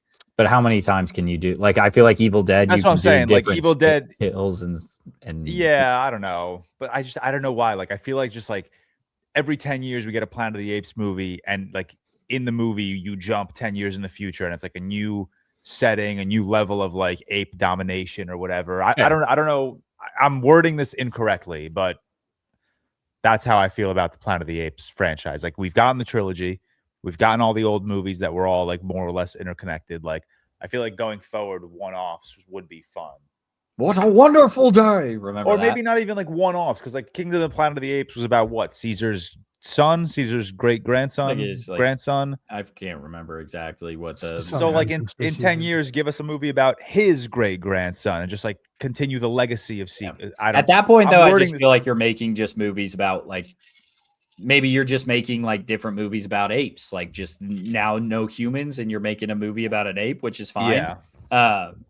I just feel like how many times can you do like ape versus human, ape human, like go to the Planet of the Apes, do it like that or something. I don't know where. Yeah, I don't know. I'm not that interested in this franchise anymore. I think CGI and visual effects have caught up to the Apes movies. Like, I feel like the Reeves movies were like the peak of when like that was so much better than stuff you're seeing. Similar like Avatar, where The Way of Water was like such a jump up for me from Avatar, but then I watched Fire and Ash. I'm like, all right, I mean, I need the story to start doing some stuff here, because being in awe of the visuals kind of wearing off. And we talk about it all the time. CGI monkeys are just like in every movie nowadays. So they've kind of got that down. So we're going to need some more, because I mean, Kingdom of the Planet of the Apes is beautiful, but I didn't really take much more than beyond just that. And I'm at the point with the Planet of the Apes movies where I need something more than just the great CGI and motion capture work. Yeah. Last bit of news before nerd news. So I only put this in there because I want you guys to make a guess. So Miles Teller and Eddie Redmayne have been cast in a new spy thriller, Star One, directed by Doug Liman. The film follows two wildly mismatched CIA agents assigned to work together. One is daring and charismatic, and the other is a straight-laced strategist. Who is the daring and charismatic one between Miles Teller and Eddie Redmayne? Miles Teller. Yeah. Miles Teller. I feel like it's got to be, but it'd be so funny if they make it Eddie Redmayne. Like, he's like the suave, the skin one, and Miles Teller's like a nerdy strategist. But no, yeah, I feel like that's Miles Teller. Absolutely, bro. I was looking at speaking of Doug Liman, I was looking at his filmography earlier because I have a video that I'm going to post sometime this week about like, who I think should direct Top Gun 3, and Doug Liman was a name that kind of like popped into my head. His fucking filmography is so funny because he did Edge of Tomorrow. He did The Bourne Identity, good movie. Then like a couple years later, he did Edge of Tomorrow. And then most recently he did Roadhouse and The Instigators, that Casey Affleck, Matt Damon movie. So that's brutal. Just all over the place. And then he has I mean, I don't know what this is, but there's something called Asteroid from last year. It looks like a short film starring Haley Steinfeld and Ron Perlman. Is it a music video? No, it's 30 minutes. Oh, okay. But it's got nothing. Like, people have rated it, but there's no poster, no banner, nothing. We got some nerd news. Matthew Lillard has been cast as Man of Tomorrow. Matthew Lillard, I have an opinion. Are we getting tired of him, man? Matthew Lillard is not a guy I care about. People really care about this guy. Matthew Lillard and I have no like connection. Zero connection. He shows up in Daredevil and people are like, whoa, Matthew Lillard cast in Daredevil. And I'm like, okay. And he's in like the Five Nights at Freddy's and people love him. And he's in like, everyone's always like, oh, is he going to be in the next Scream? Is he going to come back? And it's like, do you care? Do you like care about that? He did an interview. Someone asked him about like returning to all these iconic roles. And he basically said in this interview, like, I'm more than aware that people don't like me. They just like the nostalgia that I provide. Sure. And like the interviewer was like, no, like people love you as an actor. And I'm like, in my head, I'm like, no, I think people just like the nostalgia that like they feel when they see Matthew Lillard's face. But also like even like Tyler, he's in the newest season of Daredevil. He's the worst part. He's nothing. Like he's just so, he's like so out of place. Like, he should not be in this universe because he's just. Wait, time out. No, he was in the last Scream, right? Because they were like AI. I forgot about that completely. Yeah. Forgot about that completely. I didn't care about that either. No. And I don't care about, I don't know. I don't have anything against Matthew Lillard, and maybe it's just the bubble I'm in, but people really like this guy. And I love Scooby-Doo. I liked the Scream, the first Scream. Like, I have no connection to this man at all. Like, None. you know who should be getting work in nerd franchises? Freddie Prinze Jr. from Scooby-Doo. That dude knows Star Wars ball. That dude could talk Star Wars for years. If you watch like interviews of him, he plays Kanan Jarrus, and he knows ball. Put him in things. His wife in Ready or Not too. Who's his wife? I don't know Freddie Prinze Jr. I Sarah, don't know. Sarah Michelle Gellar. Oh, She played Daphne. yeah, they're married. Yeah, bro. Yeah. That's like they've been married since Scooby-Doo. Since Scooby-Doo. Yeah, makes sense. Crazy. Good for them. I'm happy for them. Quentin Tarantino's got to be loving our Matthew Lillard dogging conversation. Yeah, I don't want like. I'm not on Tarantino's side, but like, I don't get it. I forgot he was a part of Tarantino's I hate rant. Yeah, I'm not on that side. I don't understand. Quick, someone say something bad about Paul Dano. Yeah. Seriously. Speaking of Paul Dano, we got the first camera test for the Batman Part 2. Bro. This is crazy. It's pictures of a car in snow, and I'm like, this is the greatest movie ever. You've already cooked, man. People react to this like seeing like a set photo of like Dr. Doom. Like it's crazy, man. Bro, the amount of like pull Matt Reeves has like right now, like the Batman Part 2, we could get 0 trailers and this thing would still make. I don't know if someone said this in our group chat, but this tweet, someone quote tweeted the test screening. Goes, is it what I sent you? I think maybe it was good. I wonder what Matt Reeves finna do after this shoot. That one probably fuck some bad hoes, maybe do a money spread. Ooh, he's so tough, bro. He really run the game, man. Yeah, dude. Matt Reeves is on a new level. I there's like so many tweets, and again, it might just be my circle, but like the tweet of honey, what should we name the kids? Don't worry, I've already named them Matt Reeves 1, Matt Reeves 2, Matt Reeves 3, Matt Reeves 4. Yeah, like this guy is crazy hype moments more right now, and it's just him directing good movies. Dude, all he's doing is quote tweeting like pictures of Batman in the snow with a heart, and it's getting like 100K likes. That test screening tweet came out. He tweeted it as I was walking into the theater to watch Sheep Detective. Nice. And I was like, bro, I think I have to miss Sheep Detective. Like, I think I have to go home and react to this. And at that point, it was just the one tweet. So I was like, it's okay. And then I leave Sheep Detective and I see he's quote tweeted like 6 more tweets. And I was like, Jesus Christ, he is just farming motion on Instagram right now. It's absolutely crazy. Dropping news saying like that it's in the snow is getting like reactions again, like set photos of a Marvel leak or something. It's like it's just Batman in the fucking snow. It's going so hard. I can't wait for this thing. Does it make $1 billion? I think it does. I don't know if you could see this, but this one goes, I've seen enough, and it's just the Batman untitled sequel 5-star heart. Yeah, the letterbox review. All of the tweets have been they're so Matt funny. Reeves got me #throbbing. I saw that one. That one was crazy. I do think the Batman 2 makes $1 billion. I'm just going through my likes right now. This one is a quote tweet of the test screen. It says, "Who else got horny?" That's crazy. This is awesome, man. I can't wait. Bro, these are cracking me up.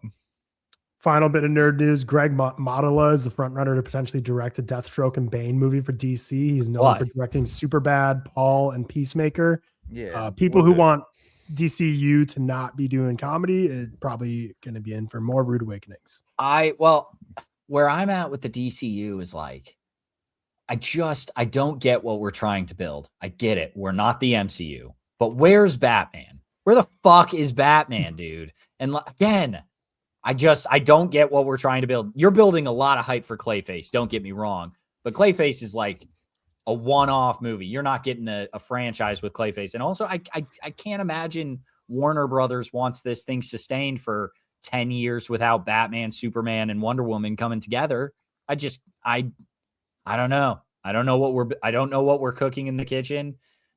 This is like, I don't know. I'm excited for it, but like, what are you doing here? This is like if James Gunn ran the MCU from phase 1. It's like his phase 1 would be like animated Guardians movie, US Agent season 1 and 2. Yeah. As Guardians TV show, Yeah. Whiplash and Ironmonger TV show. And don't get me wrong, he's got he's like, say we're in the MCU analogy, like he's got a Spider-Man movie and a couple, but then you have like Spider-Gwen, which is great. I'm excited for the for the Supergirl movie. Dog, you're trying to make money. And I don't think we're I like good stories. I want good stories. From a business standpoint, this is not going to last. They're going to kick you to the curb and say people are going to burn out really fast. They're going to kick you to the curb and say, put Batman and Superman on big screen, you big oaf, donk in the head, do Batman, Superman, put them on together screen. Yeah. Like, it's such a simple formula. And we don't even have a Batman casting yet. Like, I think movie might not be seen till 2030. It would be fine if you were not like pushing like, this is a connected universe. Why does Rick Flag and everything? Yeah. Like, why is Frank Grillo in this thing more than fucking Rick Flag Superman? should not be your canon event. He should not be the thing connecting this universe right now. Yeah, like I don't know. I act like I don't want hype moments in Aura, but at some point you got to do something. You can't have it's a franchise. It's not an indie project. It's a franchise at the end of the day. But yeah, looks fun, sure. But what are we doing? Well, that'll do it for Real Talk episode 192. Hope you enjoyed our family feud and all the other stuff we chatted today. Shout out to our executive producers, Cole Beaver, Ollie Powell, Stefan Johnson, and Jax Kendrick, as well as our other producers for making the show happen each and every week. Wednesday this week is probably going to be a 1990s movie auction draft. Like, we're planning on doing Star Wars Maul, Shadow Lord review, and Daredevil season 2. But with me traveling Tuesday through Thursday, I need at least one of those filmed by Monday night. So if that happens, we'll put that up Wednesday. If not, we'll put up the 1990s movies auction draft. We'll figure it out. But basically, 1990s movies auction draft coming, Star Wars Maul Shadow Lord review coming, Daredevil season 2 review coming. What order those come out is to be seen, but that's what the plan is. It just depends on when the Slop Squad can get together and record those reviews. Saturday for the patrons, we're going to be reviewing the Lego Batman. But yeah, we hope you enjoyed the episode. See you on Wednesday. Peace.